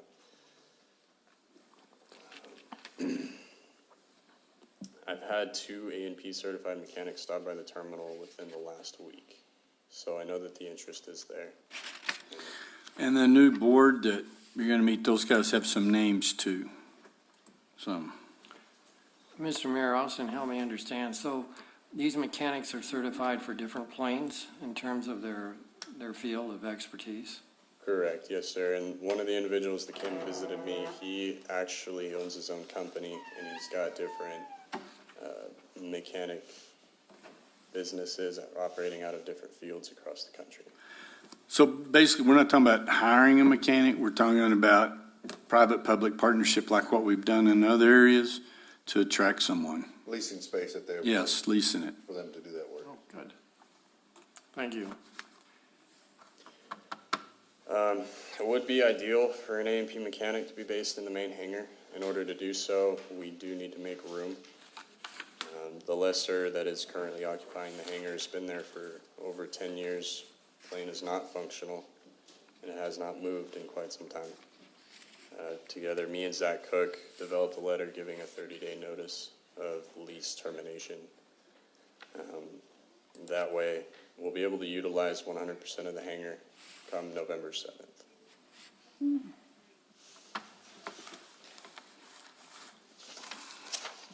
The next concerned issue is determining activities. The goal is to explore possibilities of air shows, fly-ins, and other events. The airport has the potential for hosting events like air shows, fly-ins, car shows, or all the above. It's been done before. We'll be reaching out to the New Mexico Pilots Association and other aviation communities to gather ideas for events. And we'll be coordinating with Tim Roberts and Sydney Mallory for event planning. The next concern issue is going to be rental cars. The goal for this one is to develop an RFP scope of work to attract other providers. Ruidoso Rent-A-Car, Hertz out of Alamogordo, and Avis Budget out of Roswell, as well as a couple small other taxi services are provided now. But during peak season, we can run scarce on vehicles and have trouble with transporting people into town. For this one, we'll be developing the RFP to go out for this as well to help attract other vendors. That is a problem across the country. Airports are running out of vehicles and the prices for rentals are skyrocketing because of that. So once they can get the chip situation straightened out, maybe we can get more vehicles being manufactured. And Sarah Block still provides 2? yes, we have 2 crew cars that we do provide for pilots to come in and use for up to 2 hours. On special occasions, we have let them go out overnight. But most of the time, it's a 2-hour time limit for them to run in, get some food, do what they need to do, and get back out. Bring the passengers in town, drop them off where they need to be, so. Perfect. They do that. And Councilor Coughlin and Mr. Mayor, up until the time COVID hit, we did have Enterprise Rent-A-Car in the area. And they actually were stationed out at the airport. And once COVID hit, they backed out of Ruidoso and the airport as well. So that avenue of rental cars went out of here at that point in time as well. Yeah, I've been looking at rental cars for a number of different reasons lately, and they're outrageously expensive and difficult to find. Yes, sir. Even for availability, so we may not have somebody immediately there, just so everybody's aware. Mr. Mayor, members of the council, we've also, because we have 2 cars provided by Sierra Blanca, we usually try to keep one of them. If pilots bring their customers into Ruidoso, a lot of them this summer, we're shuttling them into town, dropping them off where they need to go, and then coming back out and going on about their business. So that's another thing we've tried to implement. That's a nice partnership with Sierra Blanca Motors. It is convenient. The next concern and issue is going to be establishing an information center at the airport. The goal is to expand on the current information center. Right now, it's mostly brochures, some small information packets about what goes on in this town. Me and Tim Roberts have been discussing ideas for putting in a digital kiosk, making a little bit more room for the information booth, something that's going to provide people more detailed information on stuff that they want to do when they get here. And it'll modernize the terminal a little bit more. And then the next issue is terminal beautification. This is something that desperately needs to be done, and Ross Coleman, Assistant Fire Chief, has been working with me on this one. Our ultimate goal is to look at painting, looking at rearranging the furniture, entertainment amenities, allow our customers to be able to enjoy TV while they're out there, be able to provide those services, as well as adding some newer decor. We have made some small changes while doing this. We've converted like 80% of the terminal lights to LED. They're all the same color, and they all look great. We've installed new LED exit signs and floodlights, and we've already started rearranging the furniture to provide a more pleasing look. Last year, we had a wood burner stove installed by Almagroto's Stove and Spa. So we've kind of taken the furniture that we have and oriented it around that fireplace to make it feel a little bit more cozy. I was going to say, you probably burnt it in that fireplace. Yeah, you put the furniture in. We'll save some propane gas too.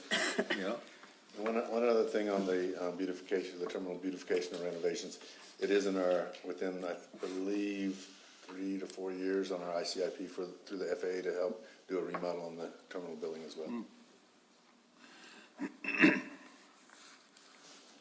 And that's gonna be all so far. We'll stand for any questions. No, I think this is a good move in the right direction. So do I. And so how's the rest of the staff taking it? Good? And Ross, thank you for getting involved out there, because I know it's going to take a lot of us, everybody moving that right direction. Because then that's the way we do things in the village. We highlight certain things, usually by triage, finance, water, it's always in the top.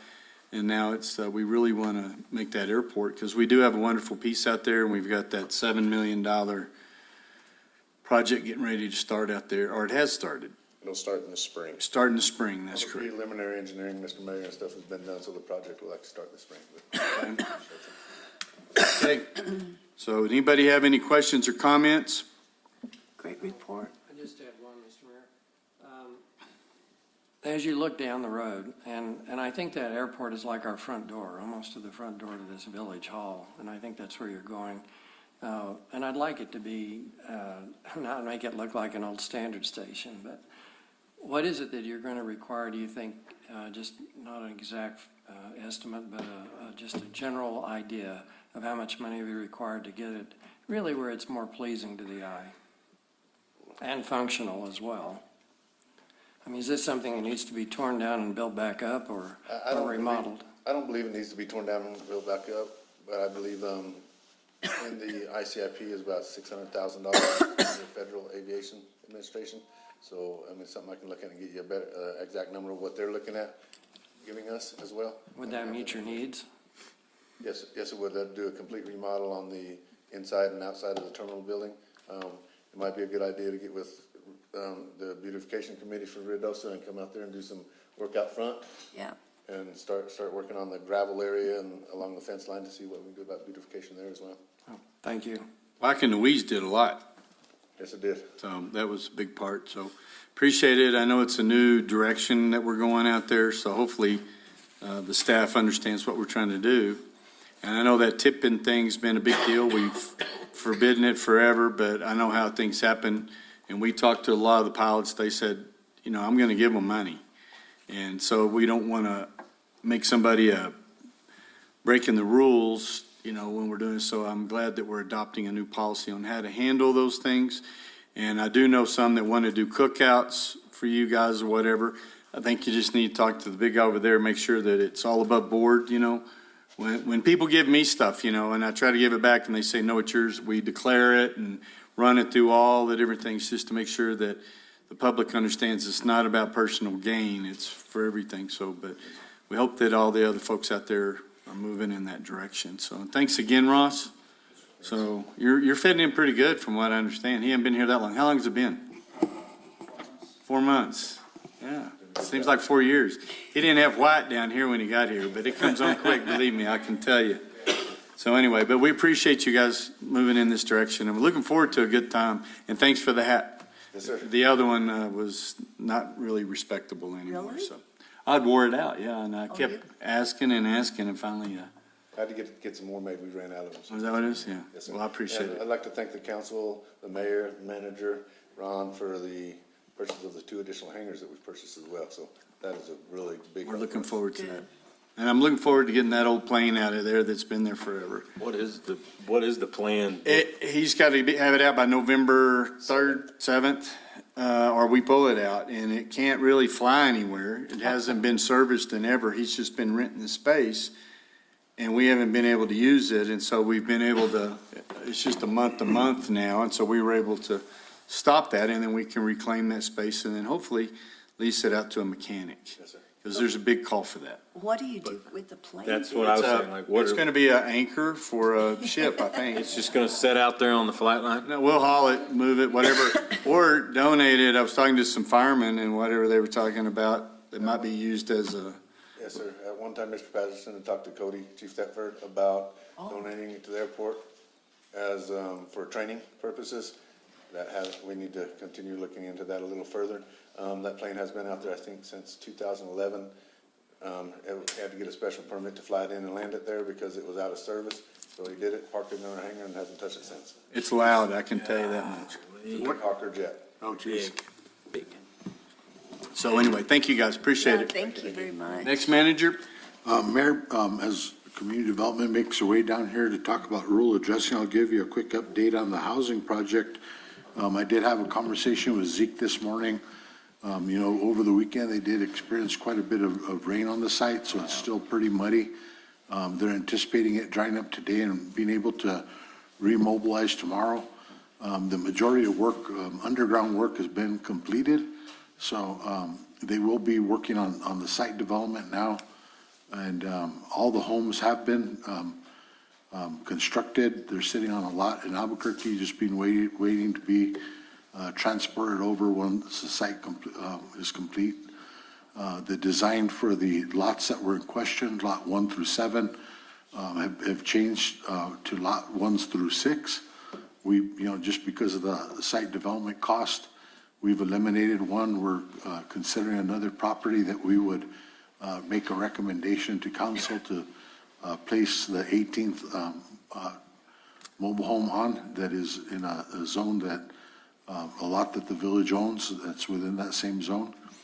But it just became too cost prohibitive cutting into that side of the hill and whatnot with the retaining wall that they're having to put in. It would have been about a 7-foot retaining wall. So that design and the cost for lots 1 through 6 are going to be sent to me in the next couple of days. And we're still within budget within that project. So it's not moving as fast as we'd like, but they've been dealing with quite a bit of water. So on one hand, Grindstone Lake is filling up. Hallelujah. Lakes, but on the other hand, we're dealing with mud on the housing project. And so muddy. we're going to still stay within our goal on monthly rent? Yes, the way that right now we're within budget, and the other property that we're looking at isn't going to take as much development as the other one, so we'll still have the 18 homes plus what we have at 603, and we'll be able to cost that out to stay within the monthly rent. Okay. Tim, are we going to renumber the other lots, or are we just going to drop out a number? We're going to go 1 through 6 and then 8. No, I'm just kidding. Leave out lucky number 7. I'm just kidding. We're going to renumber. I was going to say maybe drop lot 13 and skip that one or something. How is that going to affect our schematic for our, the outside? Roads and stuff? No, the paint, we had. Oh, we paint the buildings? Yeah, we had it all figured out. We'll take a look at that, but we'll make sure that it's still mixed and matched. The other thing that did occur as well is the manufacturer of the Karsten homes came back, and they're telling us that the rock siding, AAA was fine installing the rock siding. The manufacturers of the Karsten homes said that they need a R factor on the siding, and that didn't meet it. So we're going with an insulated siding that matches or skirting that matches the siding. So instead of just calling them, they didn't really give us a whole lot of options.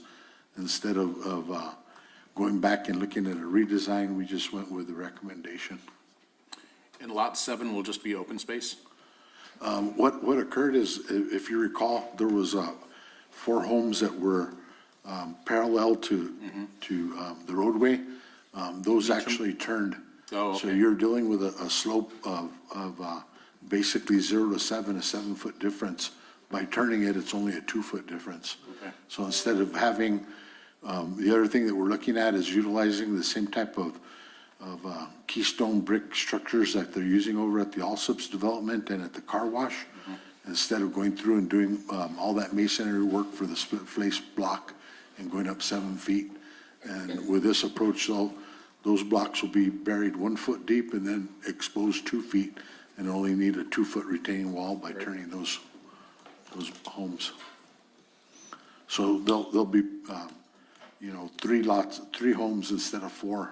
Got it. With that, Mayor, Council, sometime back, on the rural addressing, the council did give direction to get a consultant on board. So we have been in the process of issuing an RFP to get a consultant on board. In addition to that, the Community Development Department has been assessing, where the residents or the business owners along Sudreth, where are they at in the process? Because we sent out a couple of different messages. Yes, we're going to change addresses. No, hold on. And then finally, we're putting you on hold. In the meantime, some of the property owners had already started to prepare. So the Community Development Department went and they did a complete call of every single business owner and property owner on there and did an assessment. So they're going to do a presentation and give you an update as to where they're at on the rural addressing project. Okay, thank you. Yes, ladies? Good afternoon, Mayor, Council members. We're here to provide you an update for the E911 readdressing of Sudreth Drive specifically. Since we last spoke about it during our council meeting, we met with our addressing committee members and developed a scope of work for request for proposals. That has since went out into the newspapers, and we'll get to that process a little bit later, but it has been advertised. We have had formal communication with the property owners by mail, and letters were hand-delivered from our code enforcement officers on August 25th, informing them of next steps as far as bringing on a contractor to conduct a study of the community, assess the need, and then make a recommendation to the Village of Ruidoso. In addition to that, with our communication plan, Stephanie made 735 phone calls, and that was to property owners as well as current tenants of these buildings. So we used phone numbers through water billing as well as just data that we've been able to collect over the years. So she did that. It took quite some time. You'll see the bar graph here. We had a fair amount ready to change as far as property owners. Many people, as you can expect, are very hesitant to accept this change, especially after what's happened over the last 10 to 15 years with multiple addresses being given to our commercial districts. And as you can expect, we didn't have a lot of response either, just because either a bad number or phone calls weren't returned back to us on this. But messages were left, and she did a really good job reaching out and talking and understanding each and every person's concerns, fears. We had a large number wanting this address change and asking to hop on a committee if there was one formed for public participation. Tenants were more apt to accept the change, as you can see. It really just went across the board. We had a big mix of their responses to this change. So what I'm seeing is the property owner might not be so much up for the change, but then yet the tenants are ready for change. Mm-hmm. Do we know how many tenants are in conflict with property owners? So with that, if we turn, there's a map that she color coded, and I think that depicts your question pretty well. The yeses on the left are from our business owners ready to change, and then our actual property owners. So the tenants are on the left-hand side, and the property owners are on the right. Just to give a visual graph of those, but I don't have a spreadsheet for each property that's showing, the discrepancy between the owner of the land versus the tenant that's renting the property currently.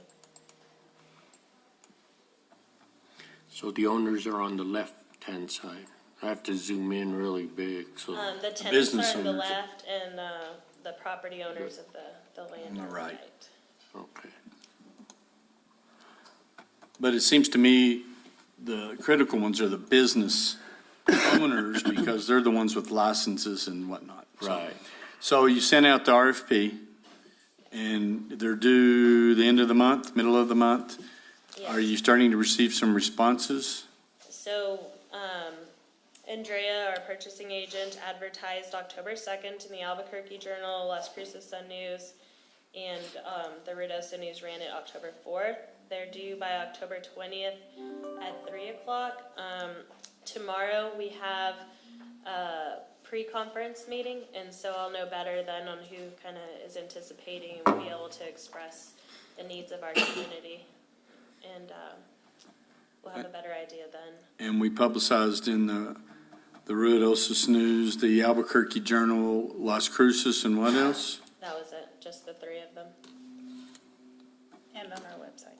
And our website. Okay. All right, hopefully We have a scoring committee composed of the addressing committee member directors. And so it'll be myself, Chief Chavez, Eric Boyda, and Chief Kazabowski. Mayor, Council Samantha, I'd recommend that, DFA, I believe, has a list of planners, that we get a copy of those lists of planners, as well as other planners that we know throughout the state, and send a notice directly to them, We can do that. so that. Because they're aware. we've had some contact us over the years that have provide that service. We have, it wasn't a formal publishing, but we have emailed planners that we've worked with in the past, just to let them know, and maybe they can share it out for us too. But we'll get the list from DFA as well. Okay. There's people we missed, I'm sure. So we've had people that have changed. So how, we've worked it out with Postal Service? So everybody on Sudworth Drive is to continue using their existing address. Do not reflect the address that was provided back in the spring. Is that Okay. April? So we're asking everyone to continue using their existing address. Okay. All right. Mayor, Council and Samantha, I believe that they're notified that, to just put on hold till we get this consultant, and we go through the process. And, as we've looked at the numbers again, what's being proposed by Stephanie may not be a big change if a planner does come through. She's gone through the process of numbering it.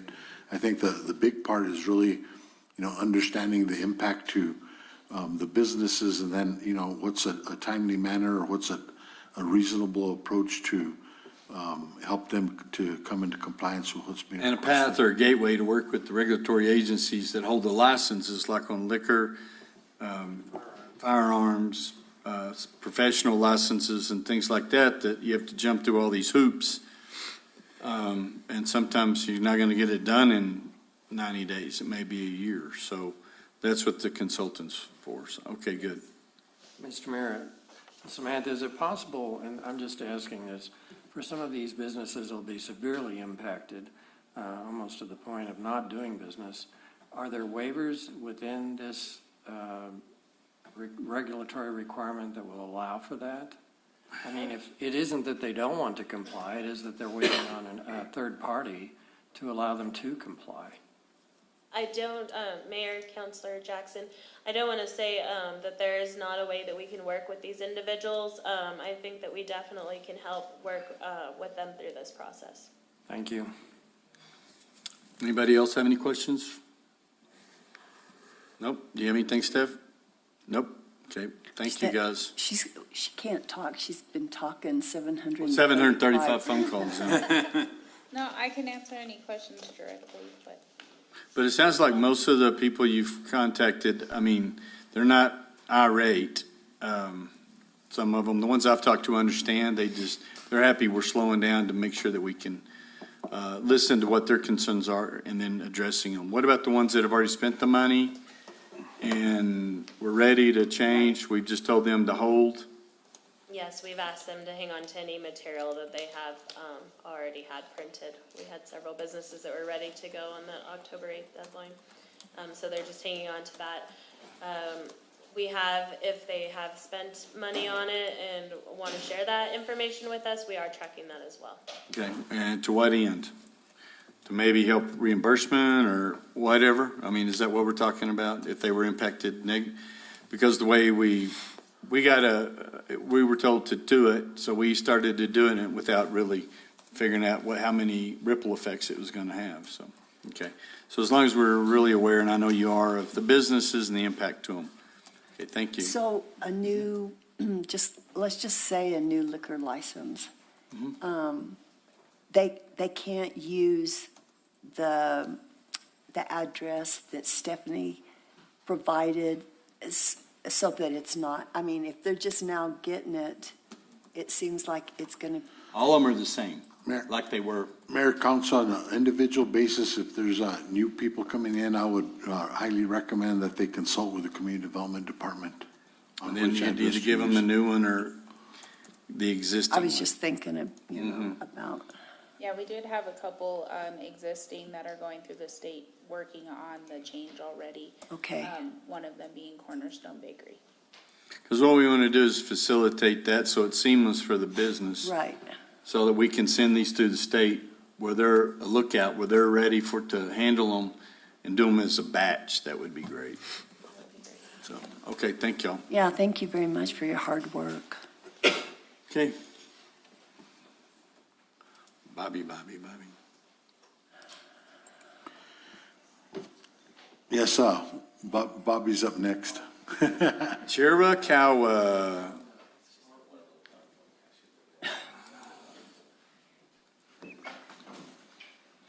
Hello, Hello. Mayor, council members. I'm Robert Simpson with Code Enforcement, if you don't know me by this point. Oh, all right. I've put together a short PowerPoint. This is going to cover not only the Chiricahua property that's been brought up, but also the other clean and lean potential properties that have been brought before council. So the clean and lean properties that have been brought before council have been 2511 Sutterth, 315 Paradise Canyon. 2511, so that's the one that looks like it's about to fall down? The pinkish- 2511 Sutterth was the rendezvous, it was the massage parlor in Midtown. Oh, yeah, y'all already got that gone. Yeah. I just wanted to make sure that I put everything that we brought before council prior to today all up on one thing. So 2511 Sutterth was the massage parlor, whatever it was. 315 Paradise Canyon, this has been brought multiple times to council. 502 Del Norte. What was 315? That's the one right before the curve, right near the 90 on Paradise Canyon. And I've got some photographs of these. I'll go through each of these individually. Okay. 502 Del Norte has been brought before council, again, multiple times. Yeah. 105 Mockingbird, and then 116 Chiricahua. Yep. All of these properties have been brought before council. Each of these properties has been found to be a public nuisance by resolution by council. 2511 Sutterth, and I'm going to breeze over this for time's sake because we all are fairly familiar with this. It was rustic decor and something else and a nail spa and various other things. It was found by resolution to be a public nuisance. We went through our process. Luckily, we did not have to do the clean and lean process. Our prompts by the village actually encouraged some other outside entities to get involved, and this property was purchased, and the issues that were on the property were corrected. We had some RV issues, we had some storage issues, things of that nature, and now it seems to be a beautiful, very nice piece in. So in those Midtown. RVs are all gone, the trailer They've house? all been addressed. The fencing that was in the back's been Okay. addressed. All of the outdoor storage. To my knowledge, there's no property nuisance violations that are occurring on the property to date. Looks nice. This next one, and I may be able to answer some of your questions as we go through, so if you'll just let me get through this next part, and then maybe we can have a conversation if there are any questions about the process and what some of the failures in the process are. These were some of the initial photographs. I actually started dealing with this property in 2011. This property stays in a state of overgrown, vacant, property nuisance issues, inoperable vehicles, and unfortunately, even the current state that it's in is not compliant. We have these issues with this 350. It's got multiple addresses, multiple lots. I think it's something like 3 to 5 lots. It's got 2 different addresses, 315 and 313 Paradise Canyon. We brought this to council the first time, and the council found it to be a public nuisance. We went through the process, posted. We got a response from family members. First and foremost, the owner on the assessor's office, the owner of this property is deceased. There's no one to contact or take to court, so which is why we bring it to council for some type of action. 2 family members have come forward each time that we've tried to address this property, and the 2 family members tend to make these promises, but they have some health issues that they've brought to my attention that limit their abilities to come down. We've tried to work with them in the past. However, we keep getting to this point where the property becomes overgrown, continuing to be vacant, still property nuisance issues. The current state of this property has multiple inoperable vehicles. This will be brought back before council if I can't get with another notice of violation, get anything going. It'll be brought back, and one of the things that we're running into is the time frame. This was brought into partial compliance at one point in time. They did come in, they cleared the lot. Many of the vehicles that were on the property, I shouldn't say many, but at least 2 vehicles that I'm aware of. The ones you can see from the road are still there. They are. They moved them down to a lot that they thought wasn't included. I don't know why they moved them, but they moved them from one side of the property to the other. But there's still 4 inoperable vehicles on the property that need to be addressed, as well as the overgrowth, the general property nuisance issues, storage requirements, etc. Some of the notes that we've got, again, initially I've been dealing with this since 2011. It's come in and out of minimal compliance. It's never actually been compliant by any means. We brought it to council in February of 2020 and again in April of 2022. The last time we brought this before council, we went through our process, and before we could actually get someone hired and bring someone to start the process of the clean and lean, they reacted.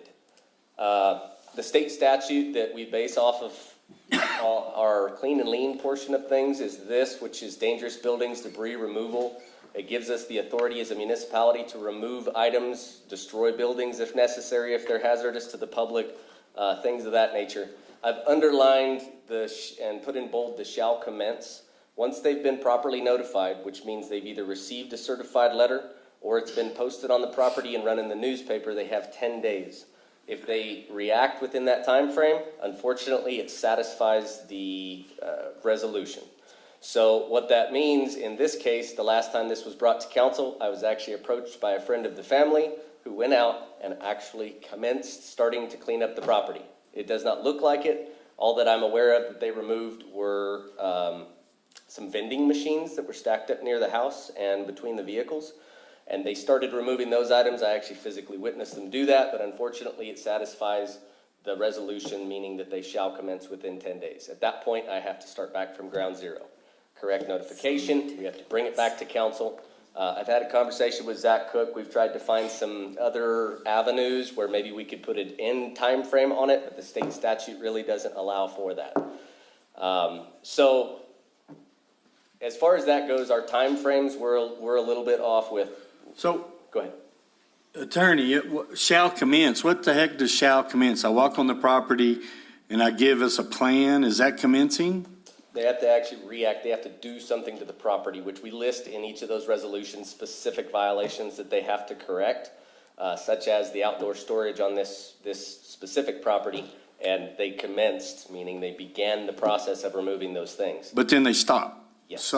So they know they're working the system. They Yeah, that's know- what I'm saying. yeah. We got to plug these loopholes. I mean, you've been dealing with this for 11 years. This is bull. It's I ridiculous. don't disagree. One of the things that my plan is to do is to bring these, which I've had some conversations with Ron.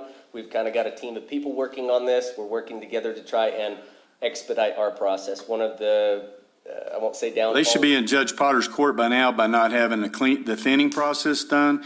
We need to work every ordinance we got on it. Unfortunately, I don't want to hear unfortunate anymore. If we got to take this to the public, because we get called on this all the time. We're dealing with these 10, 15 years later. And it looks like you guys are sitting on your thumb or fist and leaning back on your thumb, whichever. But we do this all the time and we never get anywhere with these people. I would love to put this into the municipal court. Unfortunately, we have to use the owner of tax record. We don't have a responsible party. We have two children who claim that they're trying to go through the probate process, and we can't hold them liable for the property. So the municipal court side of things is not feasible at this point. Otherwise, we would be pursuing that as well. One of multiple steps that we're trying to increase our capability within this is timeframes. Mm-hmm. So once we get a resolution passed through council, as soon as we could get that published in a paper, and as soon as 10 days hits, we already need to have a contractor ready to go. Exactly. One of the things that and it may be fault of mine, usually we wait until that 10 days has expired before we reach out to contractors. I have started working with Ron, and we've actually brought Dick Cook in, who's helping us with some of the procurement, and he's got some contacts that he can reach out to as far as the people who can do these things. So we're working and trying to expedite that process. So 10 days ends after that official notification within the state statute hits, we can move forward in, day 11. 8 o'clock the next one. Exactly. So we just need a resolution by next council meeting? I'll be putting one before the council this next meeting for this property specifically, yes. Well, we need a resolution in general, correct? That can address all these, or do we have to have a resolution per property? Each property. Each property. Okay. So official notices will be going out to them, as well as I've got another example that we've been brought to council multiple times. Again, same situation. Mayor, Bobby, this is specific when you read the statute to the owner or the agent. Have you established that there's actual owner? This property. It's not abandoned, the taxes are paid, or? To my knowledge, the taxes have been paid. I don't know by whom, but I did check on that at one point. I haven't checked on that recently, but I can reach out to the tax assessor's I office. thought you said it was in probate. No, that's mentioned by the children. They've advised that they're planning on going through the probate process, but I haven't seen any actual paperwork. So this statute specific to the owner or the occupant or the agent? So a friend of the kids isn't an owner or an agent or whatever legally? So I would bring the resolution forward and you know, if it's in probate not being addressed, then I'd follow through. It's not the owner that is taking that action. The statute's pretty clear. But it should also be the estate of the deceased person, which could, I don't know. Take action. That would be a question for the attorney. You know, could we go after the estate of the deceased owner of record?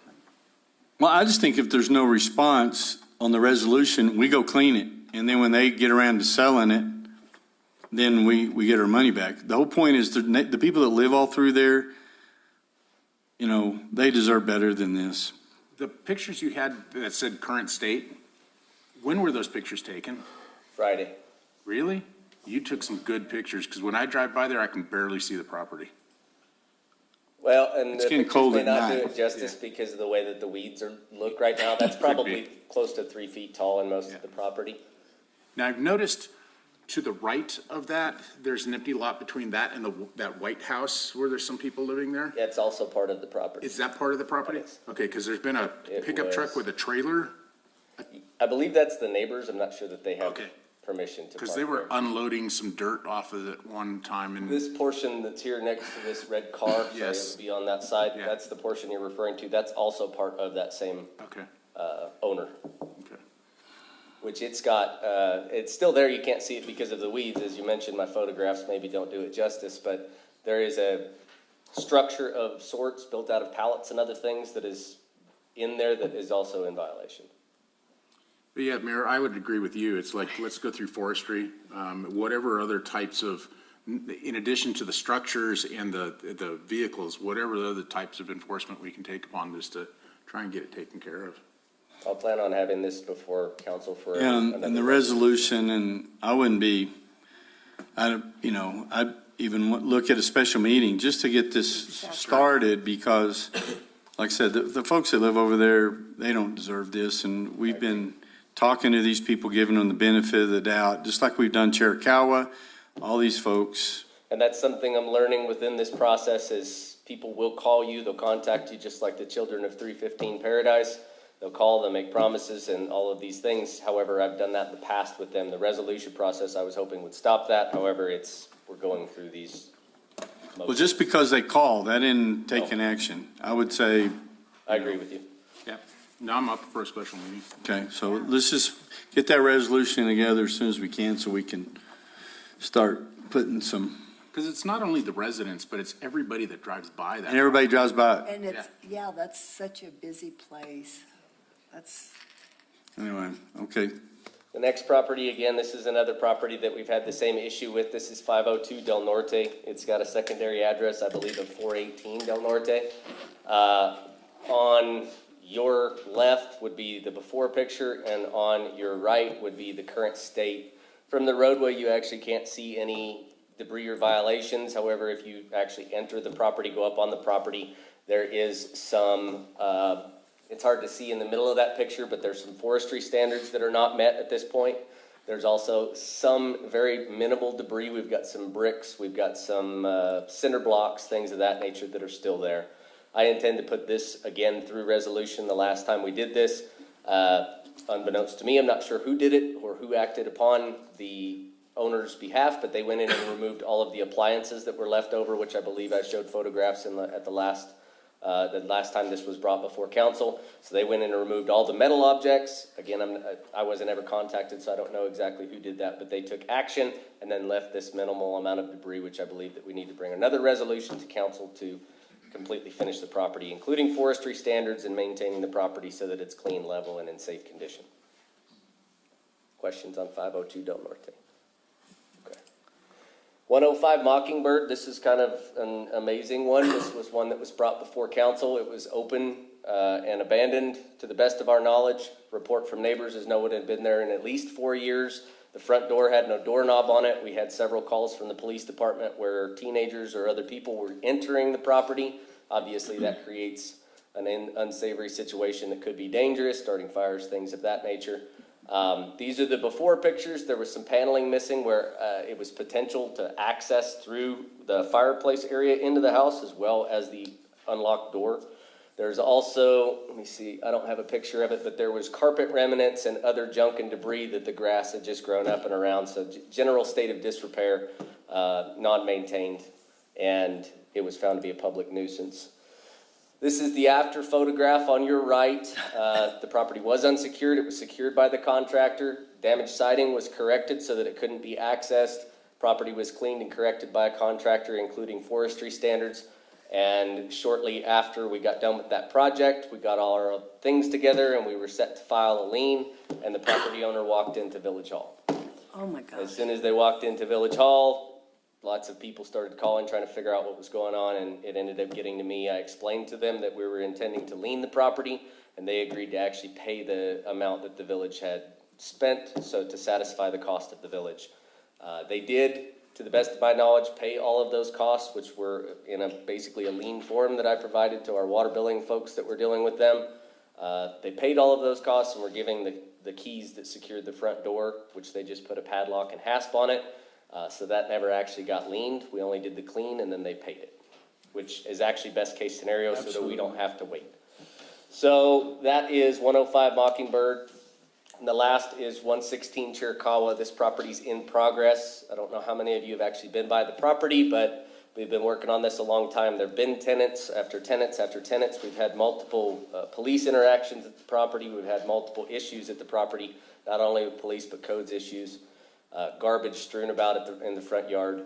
It was also unsecured, which we were having issues with people possibly going in there, vagrants and other things. And people dropping additional trash. I mean, it's a dump. Why not? Absolutely. Stop and drop your garbage there on top of it.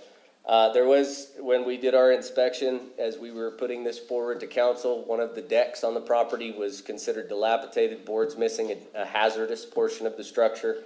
So again, another circumstance where the owner of record is deceased. They were going through a probate process, but council decided this is a property nuisance. It's a danger to the public. Let's move forward. So between all of the contacts and things, we went and moved forward. The current state, which this was taken Friday as of this morning, the crew was out actually continuing the forestry standards, and they were maintaining the property so that it's left in a clean, level, and safe situation for them to leave in. So as soon as the forestry standards are met so that we could call it a safe property and it's been maintained, we'll get the total and the final bill, and then this lien will be placed against this property. I'll be working with Attorney Zach Cook. And quickly, I want to make sure this stuff's done before somebody tries to buy it and we haven't filed that lien. Because I know we were going to have over 17,000 in it. I know it was over 15 when I saw the quote, but at this point, I don't know what they've run into or what the final will be. So I'm actually, as soon as I leave here, I'm going to be making a phone call to see if it's completed so we could do a final inspection with the forestry folks and then get that bill so that we could actually get the lien placed that I'll be working with Zach in the next, as soon as we can get that done. Because I know people that want to buy it. Extra for the current state, the deck's been removed, the property's been partially maintained, they're just working on those forestry standards, and that's the end of my presentation. Okay. I'll stand for any questions, comments, concerns. Bobby, I have a question for you on Paradise Canyon. Yeah. Further down the road from that one, same side of the road, there's one that we've talked about before where they've got all that firewood stacked up and everything, and it looks like it's been vacant for a long time. A car that's been in storage there under what's happening with that? So we've reached out, we actually contacted a property owner at one point in time, so we've identified them. That is a property that we can take through the municipal court, which sometimes doesn't have the loopholes and other issues that we've run into. So the property owner is due to do something. If not by the end of the week, they'll be having a criminal summons filed in court, and at that point we'll follow through with the courts. Okay. So my suggestion to them would be do something with it, or he'll have to meet vacant building standards since it's not being visited regularly or lived in. Got it. Anybody else? Has anybody complained about the Apache Motel? They had this big sign, and then it looks like it rotted or cut, and it's laying down, but that's very dangerous. Have you said anything It's to them? been brought to our attention. We pursued with the property owner, and I don't know if it was because what we did, but the property actually changed hands, so we've now had to deal with a secondary owner. To the best of my knowledge, that again will be going to municipal court if they fail to react by the end of the week. There's so much traffic, walking that. I agree, it should have been taken care of a long time ago. Yeah, thank you. Okay. I got one little quick, I'm just trying to understand on the particular, like you said, in that particular state statutes where it says that once they commence, that satisfies the resolution. So is that saying that, because I thought, like, say, when you have your building codes, that you have your state building codes, but your municipalities shall not have any type of building codes that are any more lenient, but they can be stricter than.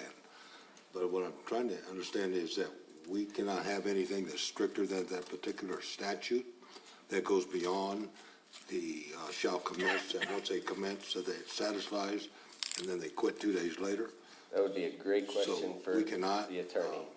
So with that, we cannot pass anything as far as an ordinance that's stricter than that particular statute that says shall commence.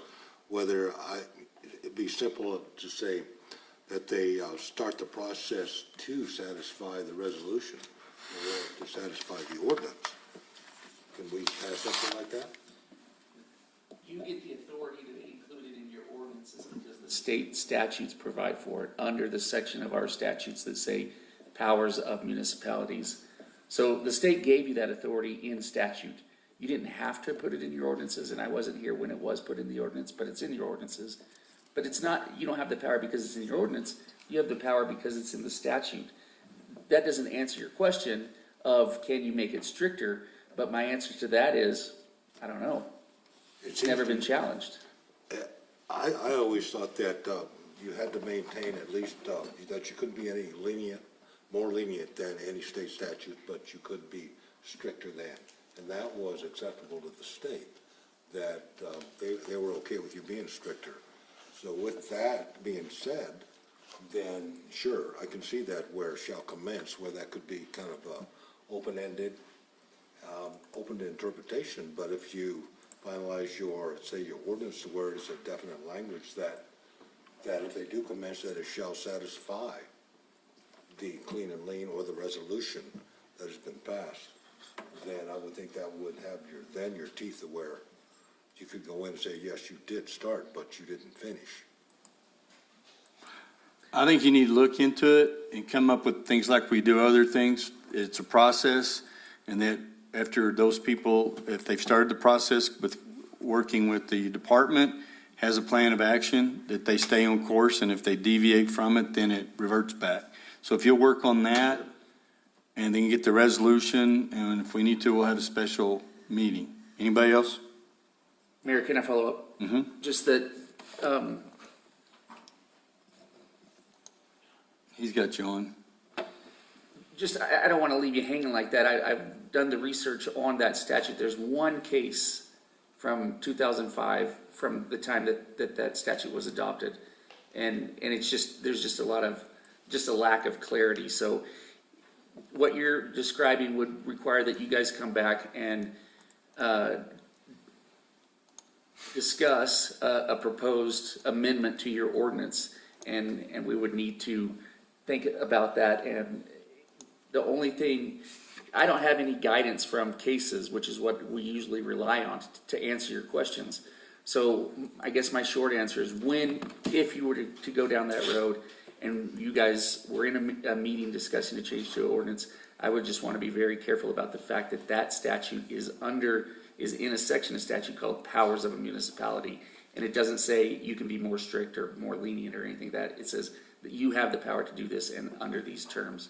And so to change it would be kind of like, do we have the authority to be? And I know what you're talking about, the general legal theory that the higher authority says you can do this, but you could also be more strict under certain case law scenarios. So I don't want to belabor the point, Mayor. I just didn't want to leave y'all hanging on these issues because I know they're important.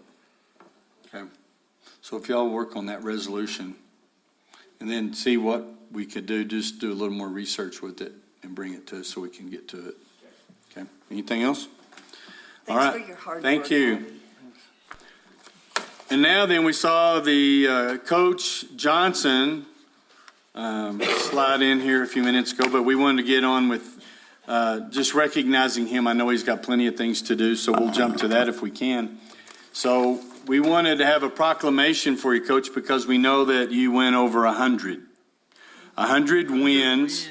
So, I mean, that's a big milestone. You guys are having a phenomenal season this year. And as always, we're super proud. Thank you, guys. So I want to read the proclamation because I know you've got things that you've got to do. And I wish you'd been here earlier. We had a lot of folks that we had wanted to see you. But whereas the one and only Keith Johnson was a star player for the Ruidoso High School team from 1988 until his graduation in 1991. And whereas in 1991, All-Star Keith Johnson represented Southern New Mexico in the celebrated North-South All-Star football match on the team coached by famed New Mexico football coach Darrell Bodie. And whereas Keith continued his football career for 2 more years playing in the defensive secondary for the mighty Red Raiders. That's Texas Tech Red Raiders. Well, hey, man, I'm going to tell you what, I was there myself some years before you. And that's a big deal just getting to the field. I didn't even get there. Whereas Coach Johnson began his coaching career as the head coach of the mighty 8th grade football team in Tularosa. And whereas in 2000, Coach Johnson came home to Ruidoso to coach and teach at Ruidoso High School, where he served as the defensive coordinator for several years under renowned head coach, the formidable Ridge Bowden. And whereas in 2007, Coach Johnson, we got a typo here. We're going to have to fix that. Coach Johnson was named head coach for the Ruidoso Warriors. And whereas Coach Johnson quickly captured his first victory with the Ruidoso Warriors on September 17th, 2007 against Hot Springs with a score of 14-6.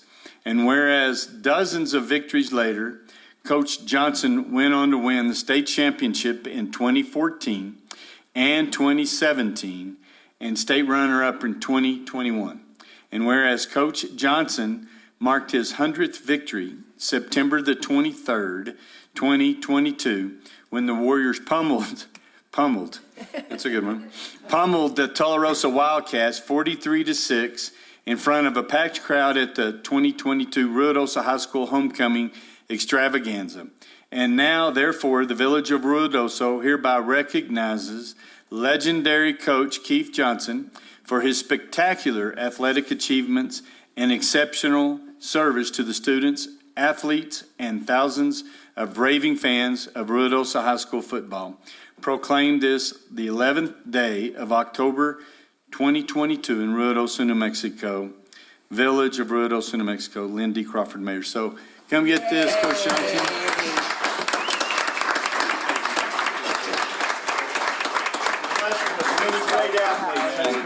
Many great coaches. Thank you, Coach. I know one that used to be our quarterback. Congratulations. We got a Johnson instead of a Johnson once in there. But, Coach, you want to come up and say something because there's some people online that watch, and we'll have this, it's recorded right here. Okay. And it'll be recorded and so people can go back. Yes, sir. You know, I do truly appreciate this. I've been very blessed with many great athletes in Ruidoso, many great coaches I've had the opportunity to coach for.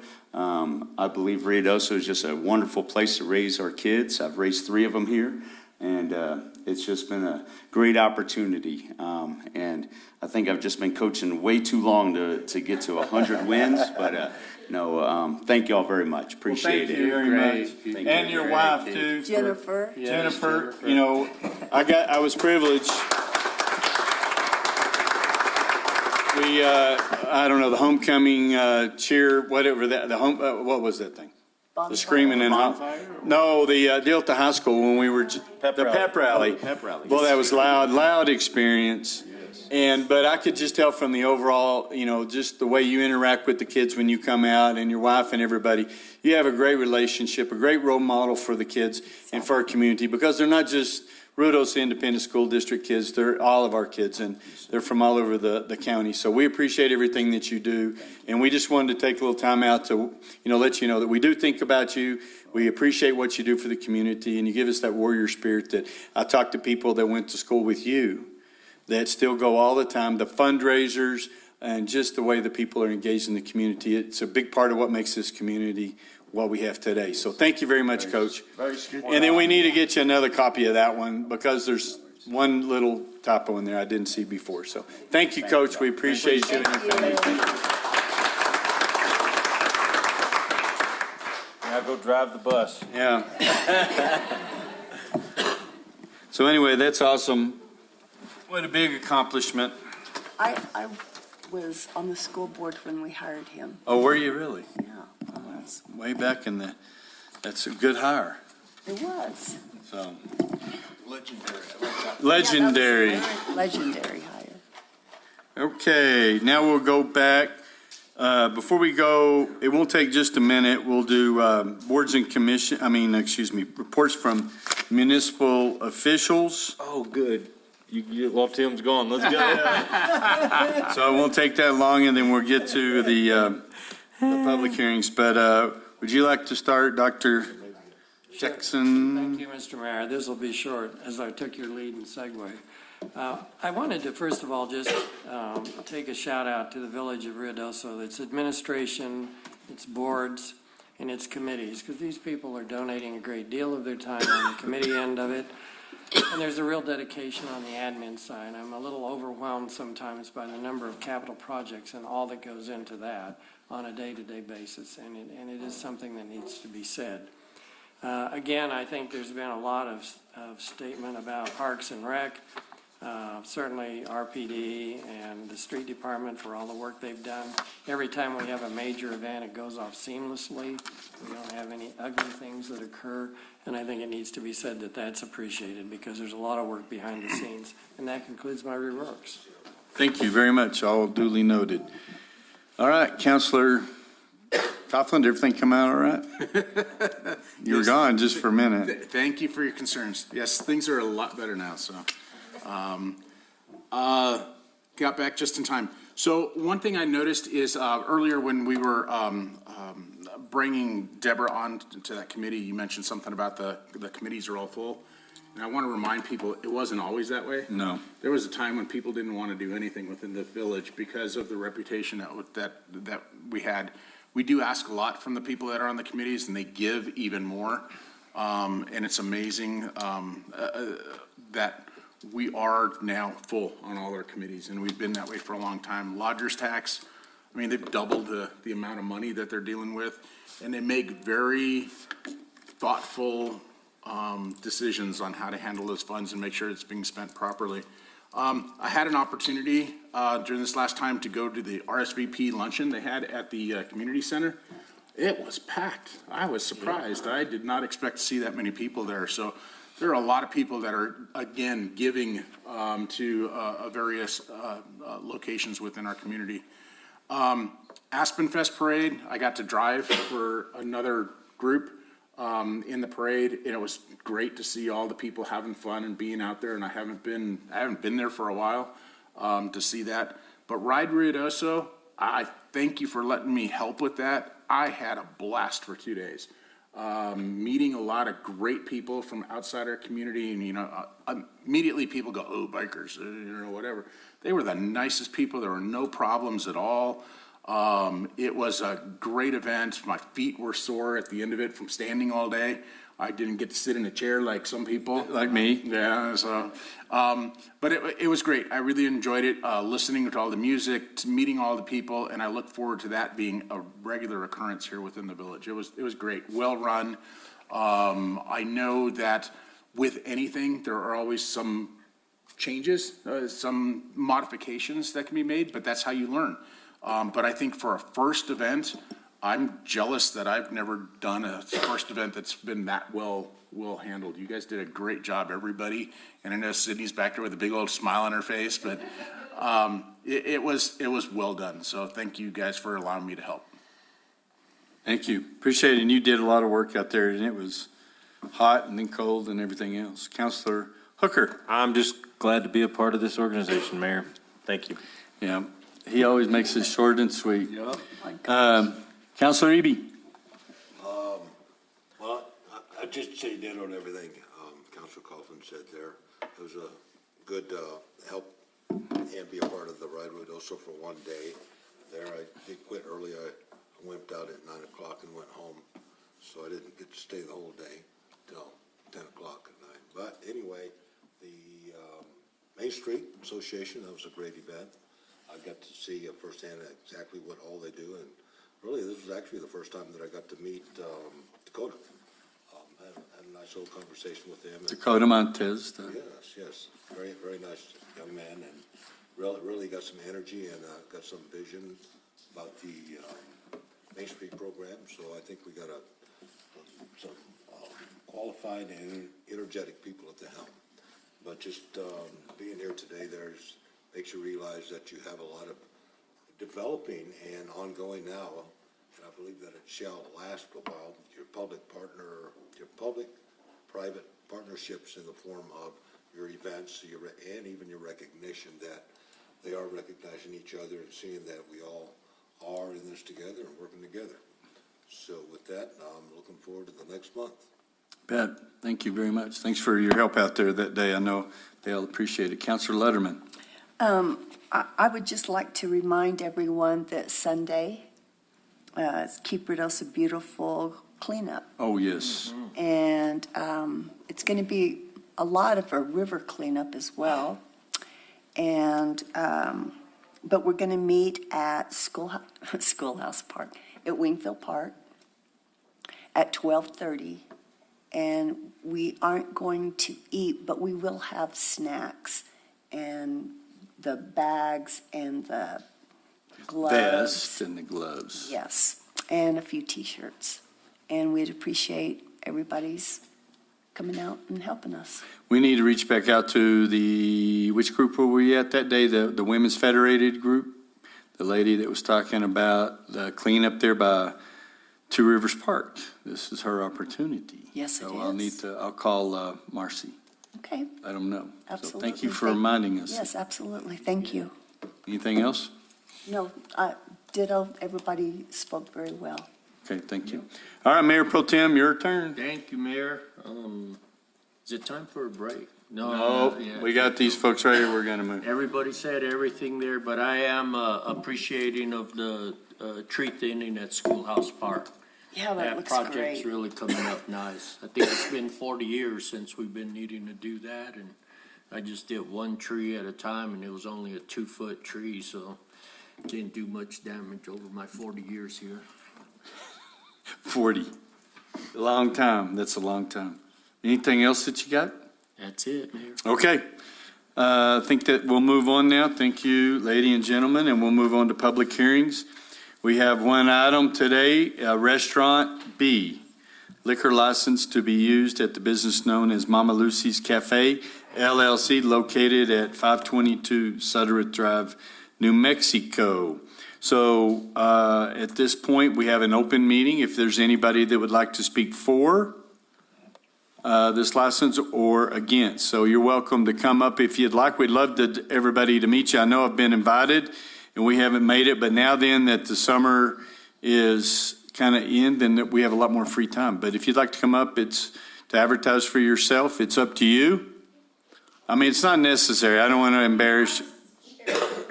But just come up and give us your name, and you can tell us a little bit about it, what you're doing, and just speak into the green machine there. Green machine. Okay, my name is Lori Wright, and I've been working for my mother about over 35 years, and her name is Lucy. Everybody's been asking if it's the same Lucy's from Midtown, and it is. So this is why I called it Mama Lucy's. She's my mama, and she's back there. So, yeah, everybody's looking for them margaritas. Absolutely. So, yeah, I've been here 4 months. I love it. I love it here. And she wants to come back to retire, so we're just starting small. Right. Yeah. Well, and we all remember Lucy's from, when I first moved to town, it was down where 24-hour fitness is at the old post office. And then it moved down to Midtown. I remember that going there many, many times. And so we're glad to have the opportunity for the family to Yes, absolutely. come back. Okay, so thank you very much. Anybody else? Is there anybody online that would like to speak in support of? Okay, we got one here locally. Well, my name is Linda Boyd, and I work for Lori. And I'm very proud to be a part of that family. I've known them for about 45 years. I worked at Lucy's in Carlsbad for several years. We have been working every day, working this business really hard, and people want an alcoholic beverage. And so the food is great. We want people to come out and patronize us. She works very hard every day to make sure that everything is just exactly how it's supposed to be. And I just want the best for her, and I want her to prosper. So I would love to be a part of this and do whatever I can to help her. You bet. Thank you. Thank you. Is there anybody else who would like to speak for or against?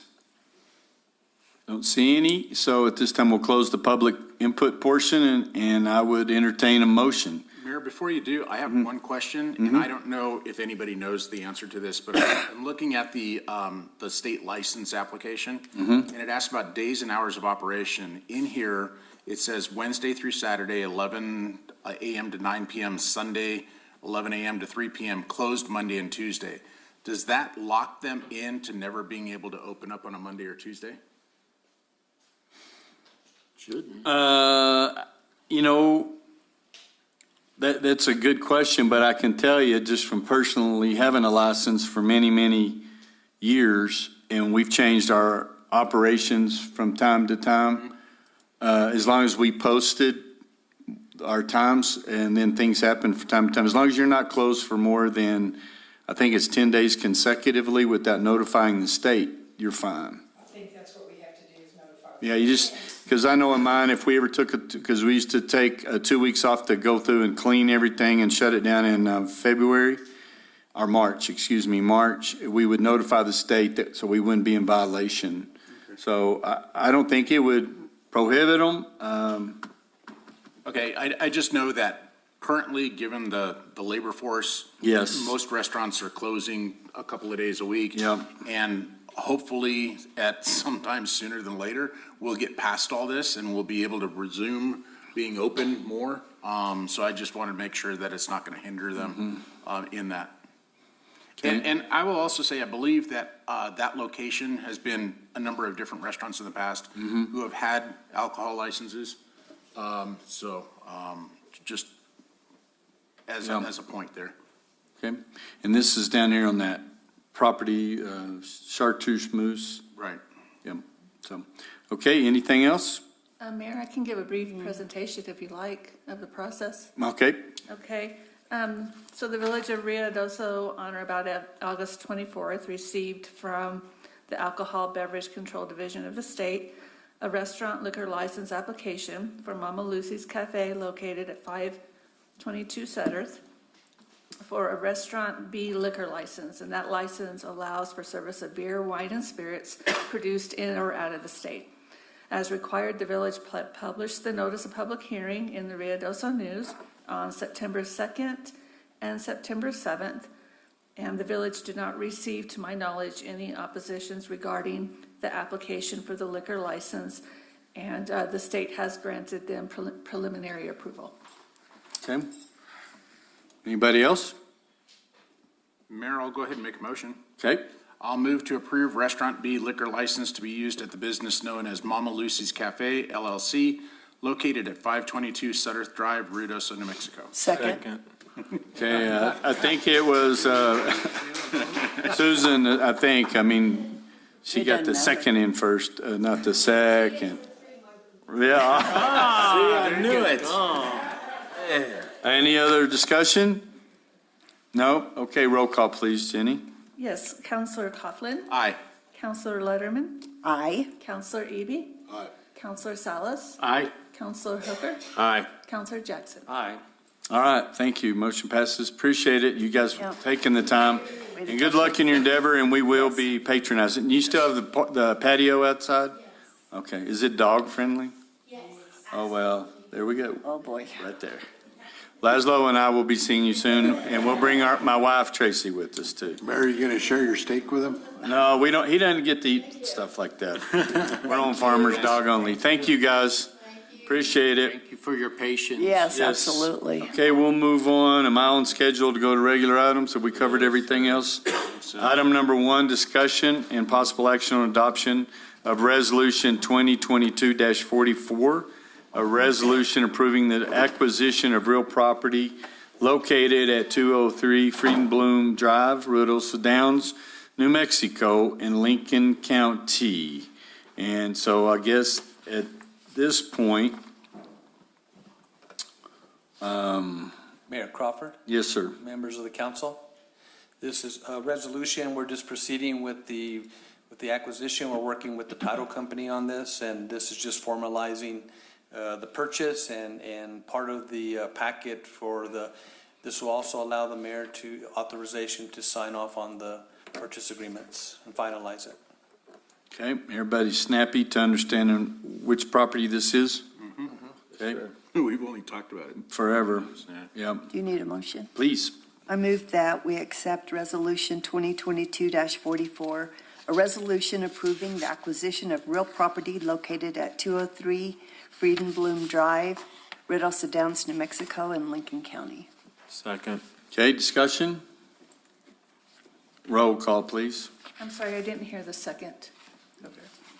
Okay, Counselor Luderman, Aye. Counselor Hooker, Aye. Counselor Eby, Aye. Counselor Salas isn't here, and Counselor Coughlin, Aye. Counselor Jackson. Aye. Okay, thank you very much. Item number 2 is discussion and possible action on adoption of Resolution 2022-45, a resolution authorizing the execution and delivery of a water project fund loan grant agreement by and between the New Mexico Finance Authority, NMFA, and the Village of Ruidoso in the total amount of $1,697,281.00. So this is a groan, and Mrs. Starkovich, is that you? Yes, we have asked for this to be removed. Oh, I'm sorry. No, never mind. Yeah, you gave me a fancy little piece of paper. So, I would just like to have a motion. Has anybody got this? I'm sorry. I make a motion to remove regular agenda item number 2, discussion and possible action on adoption of Resolution 2022-45, a resolution authorizing the execution and delivery of a water project fund loan grant agreement by and between the New Mexico Finance Authority and the Village of Ruidoso, borrower in the total amount of $1,697,281.00. Second. Okay, any discussion? There was an issue with some of the wording on the way this was presented, so I have a motion, so roll call, please. Counselor Hooker, Aye. Counselor Letterman, Aye. Counselor Eby, Aye. Counselor Salas, Aye. Counselor Jackson, Aye. Counselor Coughlin. Aye. Okay, thank you. Sorry about that. I should have been on my toes. Item number 3, discussion and possible action on award of ITB number 2023-006B and contract to Andamo Sanchez Excavating and Trucking, Inc. for the Two Rivers Habitat Improvement Project in the amount not to exceed $188,359.79, including gross receipts tax. And who's going first? You? Thank you, Mayor. All right. Andrea Najedis, thank you, Mayor and Council. This is a Two Rivers Habitat Improvement Project. We went out for an ITB, which consists of excavation, backfill within the river to shape the channel, construction of various fish habitat features using large rocks, logs, and riprap rock, excavation and fill, willow and riparian shrub plantings, and other project-related work. Riverbend Engineering was hired to develop the bid specifications for this procurement. Legal advertisements were placed in 3 newspapers. We had 15 contractors draw down from the ITB on our website. We held a pre-bid conference and site visit on September 19th. 2 contractors attended. That was File Construction and Andamo Sanchez Excavation and Trucking. 1 addendum was issued to revise the bid schedule and clarify some bid items. Bid opening was on September 29th at 3 p.m. and 1 bid was received, and it was from Andamo Sanchez Excavation and Trucking. After review of all of the documents that were submitted, they were deemed responsive and they met all the requirements of this procurement. So recommendation to award this ITB to Andamo Sanchez Excavation and Trucking for the Two Rivers Habitat Improvement Project. Okay, Mr. Boyda? The only thing I just want to add is just, this is us doing our river stewardship grant. So quite a bit of the project funds are actually coming from NMED. Okay, and I was just trying to find a scope of work. I was just trying to go over that. Does it mean cutting down any trees? So there's 2 hazard trees that were already cut off about 20 feet tall. Those will be pushed over in the park. And then there's trees that we're harvesting from Gavilan Canyon. So there was some trees that were blown down during the McBride fire from the wind event. And then in that area, we're also going to push down, I think, 5 additional trees to use in the fish habitat structures on Gavilan. So Gavilan Canyon is where we're actually taking down some trees in that undeveloped area to the east of the disc golf course. Okay, that's where we're taking down the trees. Correct. So there wasn't enough in the park to warrant taking down, but there's some large segments from the trees that we cut down for hazard trees that were left there, and then there's the 2 that will push over in the park that were left standing. But those trees need to be taken down from damage. Okay. So my point is, I'm getting to, we're not expecting to see a lot of trees taken down. I mean, we're not going to have some shock and awe, are we? No, we should. Okay, because we have had some shock and awe lately. Oh, yeah. Yeah. It was more than what we had expected on Eagle Drive, and we've explained that to most people with the work that's going to be done there too. So this is not going to look anything like that. No. Okay. However, Mayor, if I may, I was going to suggest that we leave out the logs and just stick with the rocks, because that's what we did back in 2000. The K-dams failed and all that during the flooding.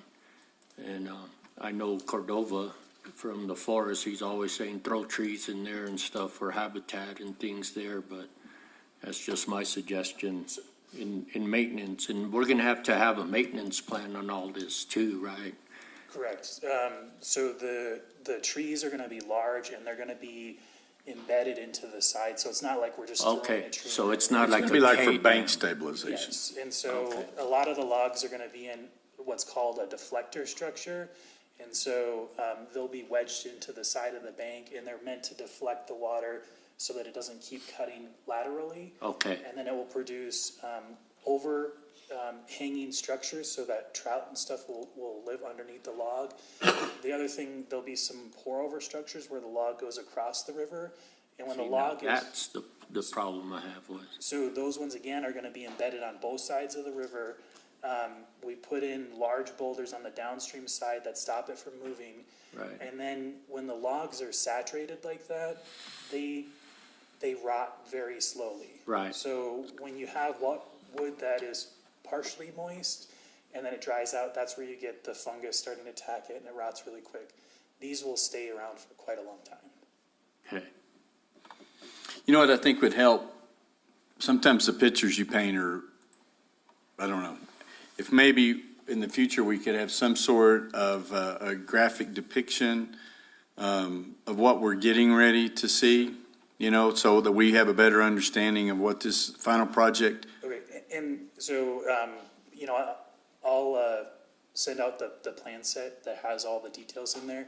But I do want to reiterate that this Two Rivers project was meant to be a demo of all the types of structures. Well, and I remember you brought that because was it the NRCS or whomever was wanting to really drastically change the look of all of that and getting rid of those big trees. I remember that, and then we pulled that out, and you brought this other alternative. Yep, so, this is gonna have various structures lined out, so when we're looking at doing the Rio Ruidoso River Restoration Project, we'll have examples that we can show homeowners, say, hey, come to Two Rivers Park, I'll show you this structure, this is exactly what we're wanting to do near your home. Okay.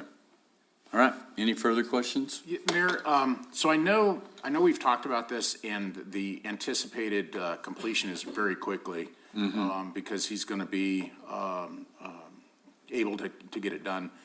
And I know also that we're trying to come up with a template for these moving forward, but what I don't see in this agreement at all is a timeline for completion, and should there not be completed in time, a penalty for each day past that, which we've done on construction projects in the past? Mayor Crawford, Councilor Coughlin, I do believe that the standard terms of the contract for, what was the? I think we put 60 days on the term. Yeah, so there, in the standard terms, in the construction documents, it shows that penalty for non-completion, it outlines the time frame. So it's a 60-day construction window. So is that in documents that we don't have? So the contract references the bid specification packet, which has those details. We just don't have it. We don't have that information. No. Okay. I was wondering, because again, this is one of those where it's effective through April 30th of 2023.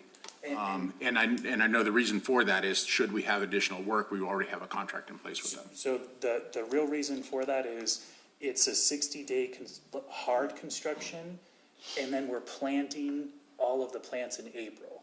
Okay. So it's a kind of a two-phase contract, 60 days from our notice to proceed, which is gonna be Friday, I think. That's gonna start the 60-day countdown.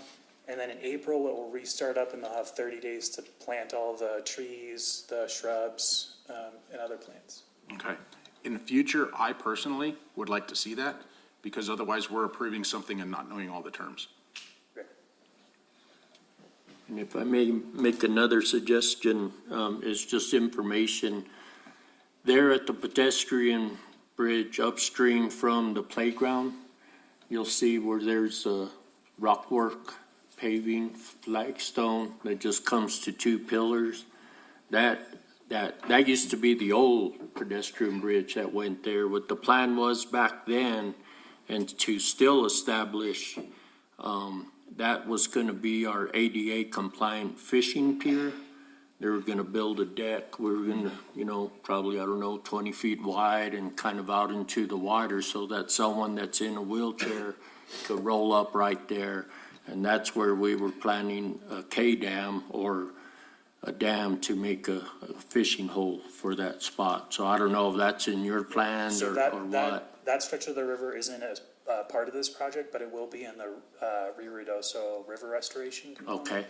So I'll make a note and I'll get it to file just to make sure that we have that detail. But we would be doing structures in that area. Okay. We would be able to sort that out. As long as we plan for that, that would be good. Yeah, that, I wasn't even aware of that. Oh, that goes way back. Mm-hmm. In the future, would you like me to include the ITB and any addendums that are issued along with the contract as exhibits? Might as well, it ain't gonna hurt. I mean, The there's- more it's information. a lot more we got, it'll information, be but- better, yeah.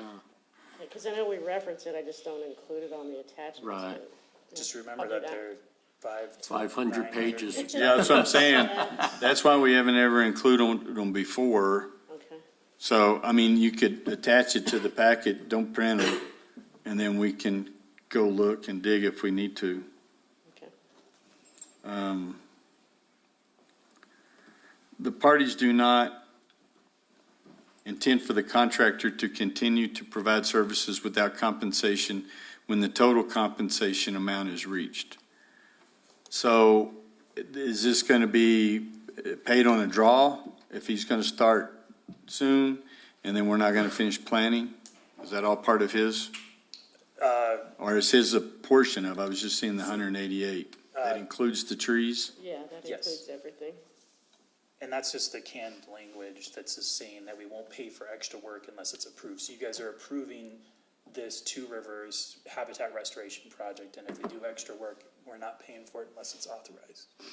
Okay, so it'll be made a payment upon each deliverable, so he has certain points that once he reaches, he can have a payment draw for that. Correct. Okay. Okay, anybody else? Okay, if you like it, let's get a motion going. I move that we accept an improved ratification on submission of notice of interest for the Gaviling. No, My fault, I'm sorry. it's easy to do. I move that we accept an award of ITB 2023-006B and contract to Adamo Sanchez Excavation and Trucking, Inc. for the Two Rivers Habitat Improvement Project in the amount not to exceed $188,359.79, including gross receipts tax. Second. Any discussion? Okay, roll call, please. Counselor Luderman? Aye. Counselor Coughlin? Aye. Counselor Eby? Aye. Counselor Salas? Aye. Counselor Hooker? Aye. Counselor Jackson? Aye. All right, thank you very much, appreciate it.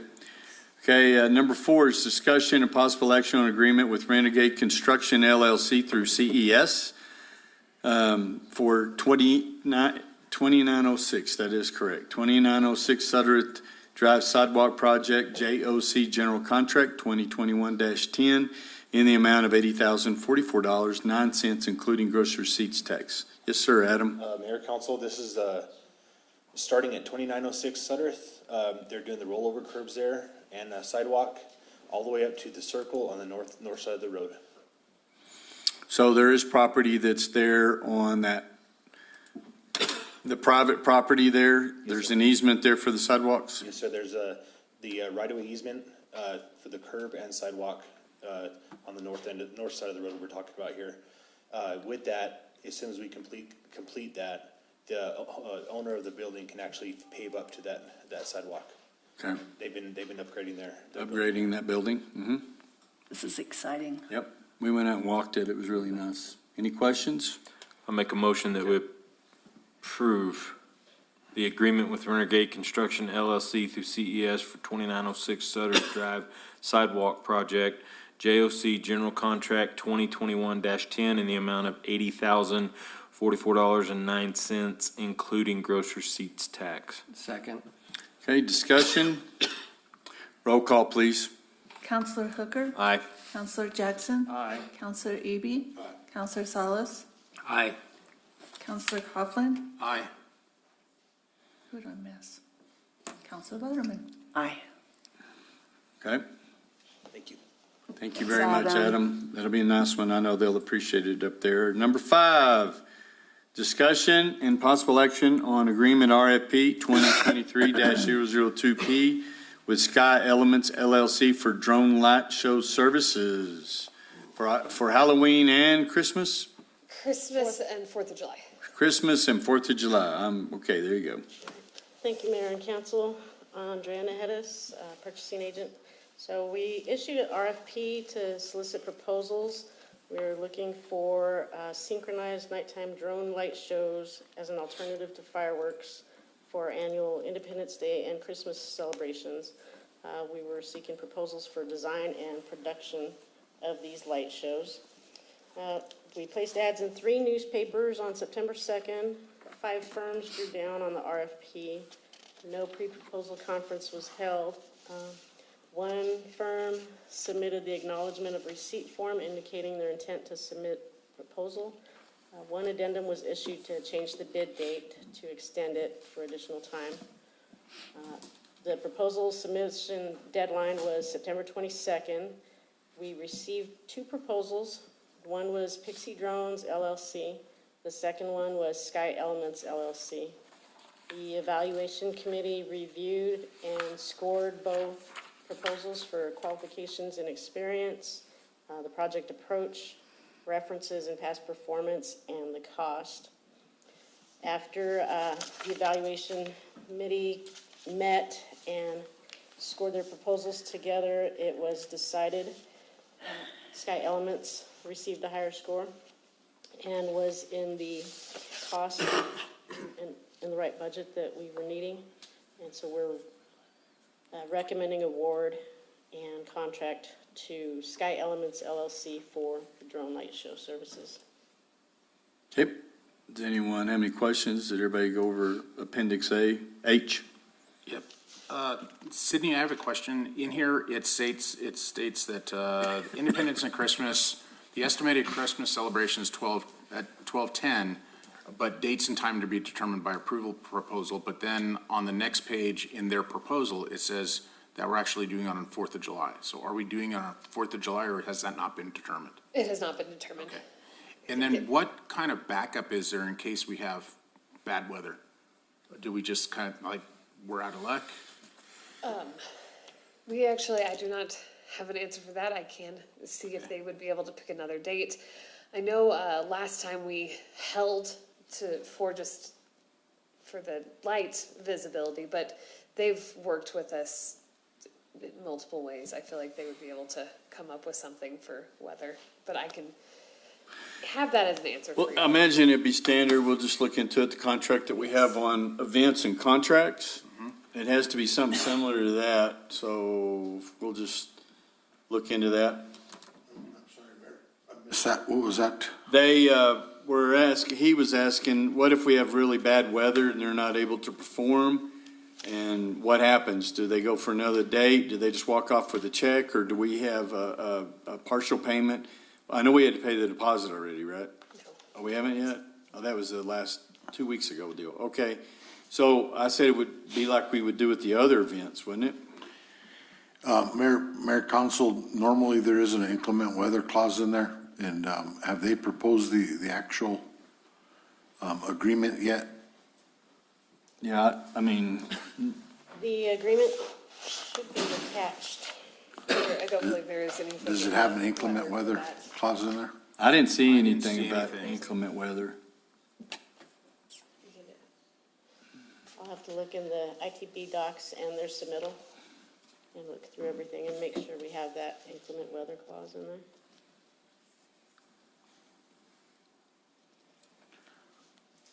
And sometimes, and if I'm not mistaken, the inclement weather, they've talked about the cold weather affecting the drones.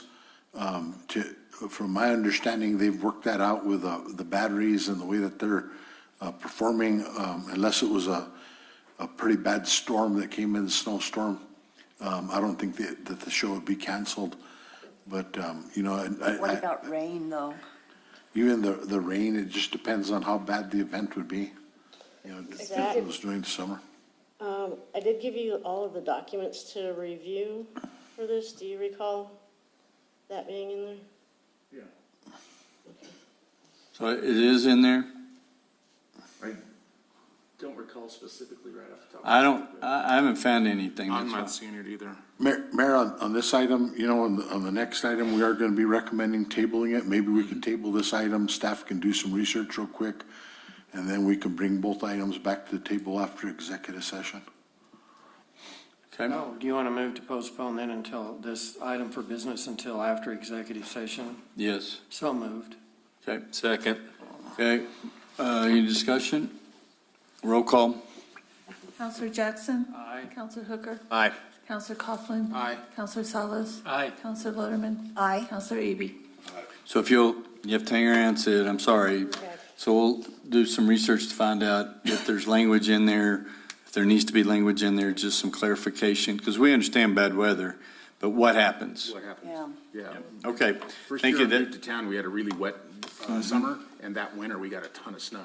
So what happens if we have a big snowstorm? We all have a good time. Well, I'm hoping for it. Alrighty, because we're gonna have a lot of other stuff I'm working on some stuff. out there I can that's, use the snow days. It's going to be out there pretty cool. So anyway, thank you. So we're going to ask that if we can have a motion to table item number 6 until after closed session. I did move it. What did I say? Number 6 is a Oh, different one. did I say table? I mean, it's table, isn't it? No. Postpone? That was for 5. Unless you want to kill it, And 6. Well, I don't want to kill it. We want to do the same thing we did with number 4. then postpone. No, That was just 5. did 5. We just did 5. I mean 5. Now 6, we want to postpone. Postpone. Okay. Mr. Mayor, move to postpone action on item number 6, action on real property condemnation proceedings. Second. We're postponing it till when? Next meeting? Executive session. After. Okay, after executive session. Right. Okay. Any final discussion? No. Roll call. Counselor Jackson. Aye. Counselor Letterman. Aye. Counselor Eby. Aye. Counselor Salas. Aye. Counselor Hooker. Aye. Counselor Coughlin. Aye. All right, Chef. Item number 7, discussion and possible action on adoption of Resolution 2022-46, a resolution authorizing the execution and delivery of a grant agreement between the Village of Ruidoso and the New Mexico Department of Finance and Administration Appropriation, number 22-ZG 10116-21, in the amount of $787,500, no cents, for the sole purpose of law enforcement recruitment for the Village of Ruidoso Police Department. So you got it all figured out? No. They haven't told you how we can spend the money? I have to, they will send me a grant agreement as soon as we get a resolution adopted by the governing body. That was the quickest way to get it up to Santa Fe to DFA. It was either that or we could use the minutes from this meeting if the governing body approved it. So once that is submitted to them, they will, at that point, we will receive a grant agreement with further instruction. Okay. Which then has to come back and be approved. Okay. Yes. All right. Any questions? This is some of that funny money coming down from the feds to the state that's been awarded to help hopefully recruit, and then we'll find out if it can help pay for Yes. other Other things. things, yes, sir. Okay. So just Mr. need. Mayor, I move to adopt Resolution 2022-46, a resolution authorizing the execution and delivery of a grant agreement between the Village of Ruidoso and the New Mexico Department of Finance and Administration, appropriation number 22ZG 1016-21, in the amount of $787,500, no cents, for the sole purpose of law enforcement recruitment for the Village of Ruidoso Police Department. Second. Final discussion? Roll call, please, ma'am. Counselor Jackson. Aye. Counselor Hooker. Aye. Counselor Eby. Aye.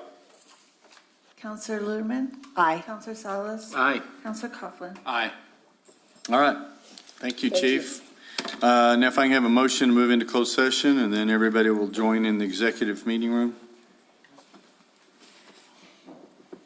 Mr. Mayor, I move that we move into closed session for discussion of limited personnel matters citing 1015-1H2 NMSA 1978. Further discussion subject to the attorney-client privilege pertaining to threatened and/or pending litigation which the Village of Ruidoso is or may become a participant, citing 1015-1H7 NMSA 1978. And finally, discussion of the purchase, acquisition, and/or disposal of real property and/or water rights by the Village of Ruidoso, citing 1015-1H8 NMSA 1978. Any action taken as a result of the closed session will be brought into open session, and I so move. Second. Yeah, we have a motion second. Any?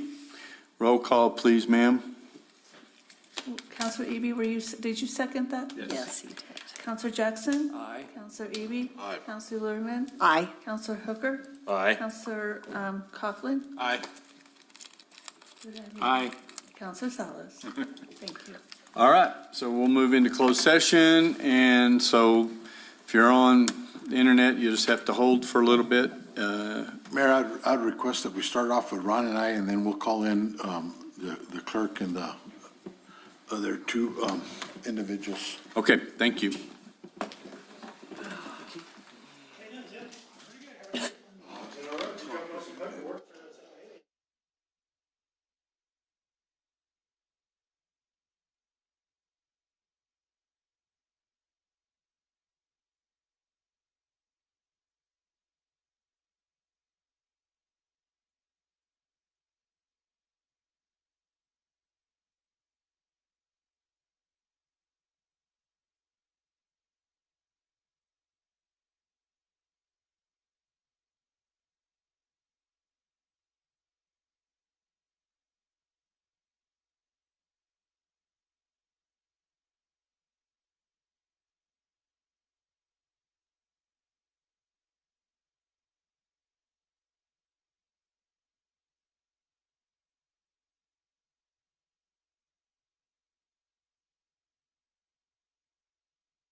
We need Andrea back in here, right?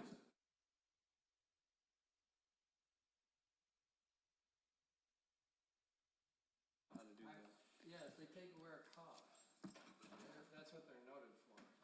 They do what? They take away costs. Oh. Got fentanyl in it?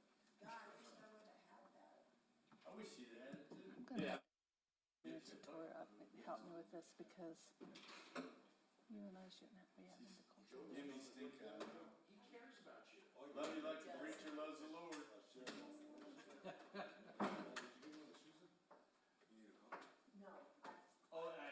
No. You ought to try that one.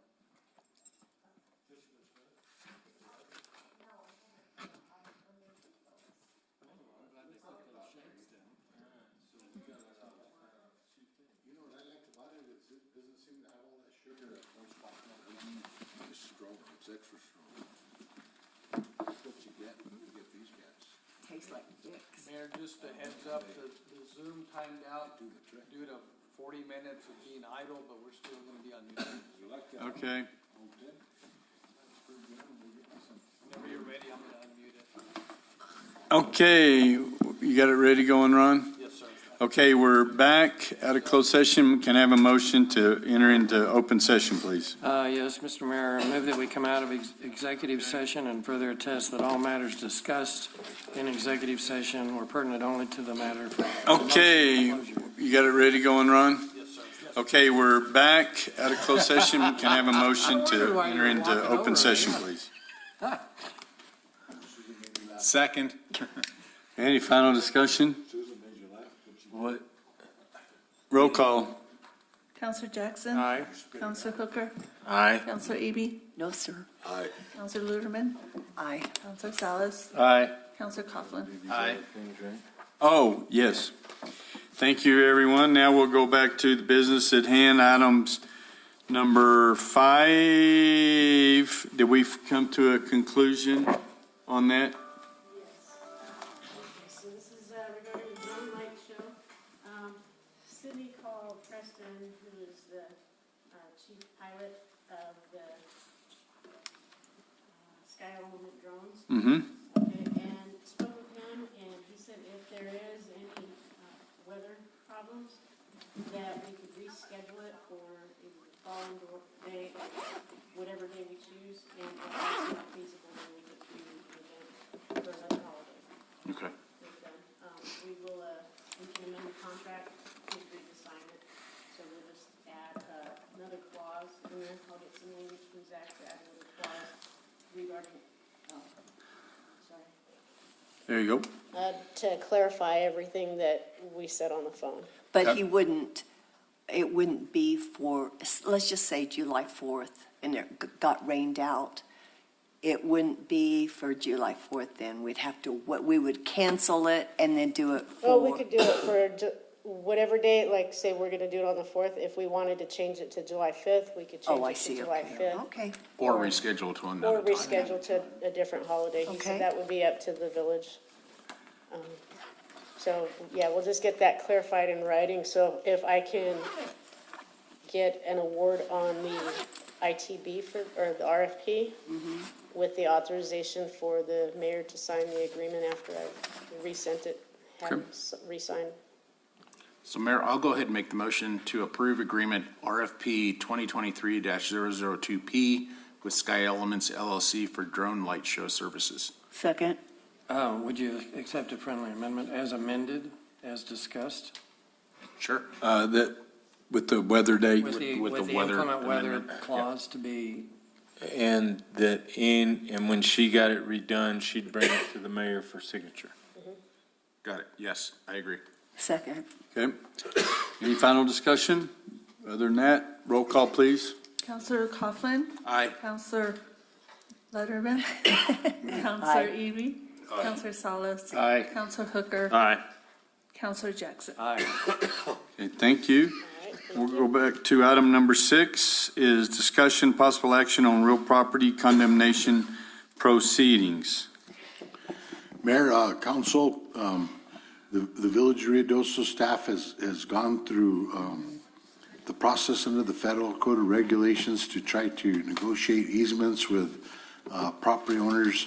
We're in need of easements, and our recommendation is to move forward with condemnation proceedings at this time.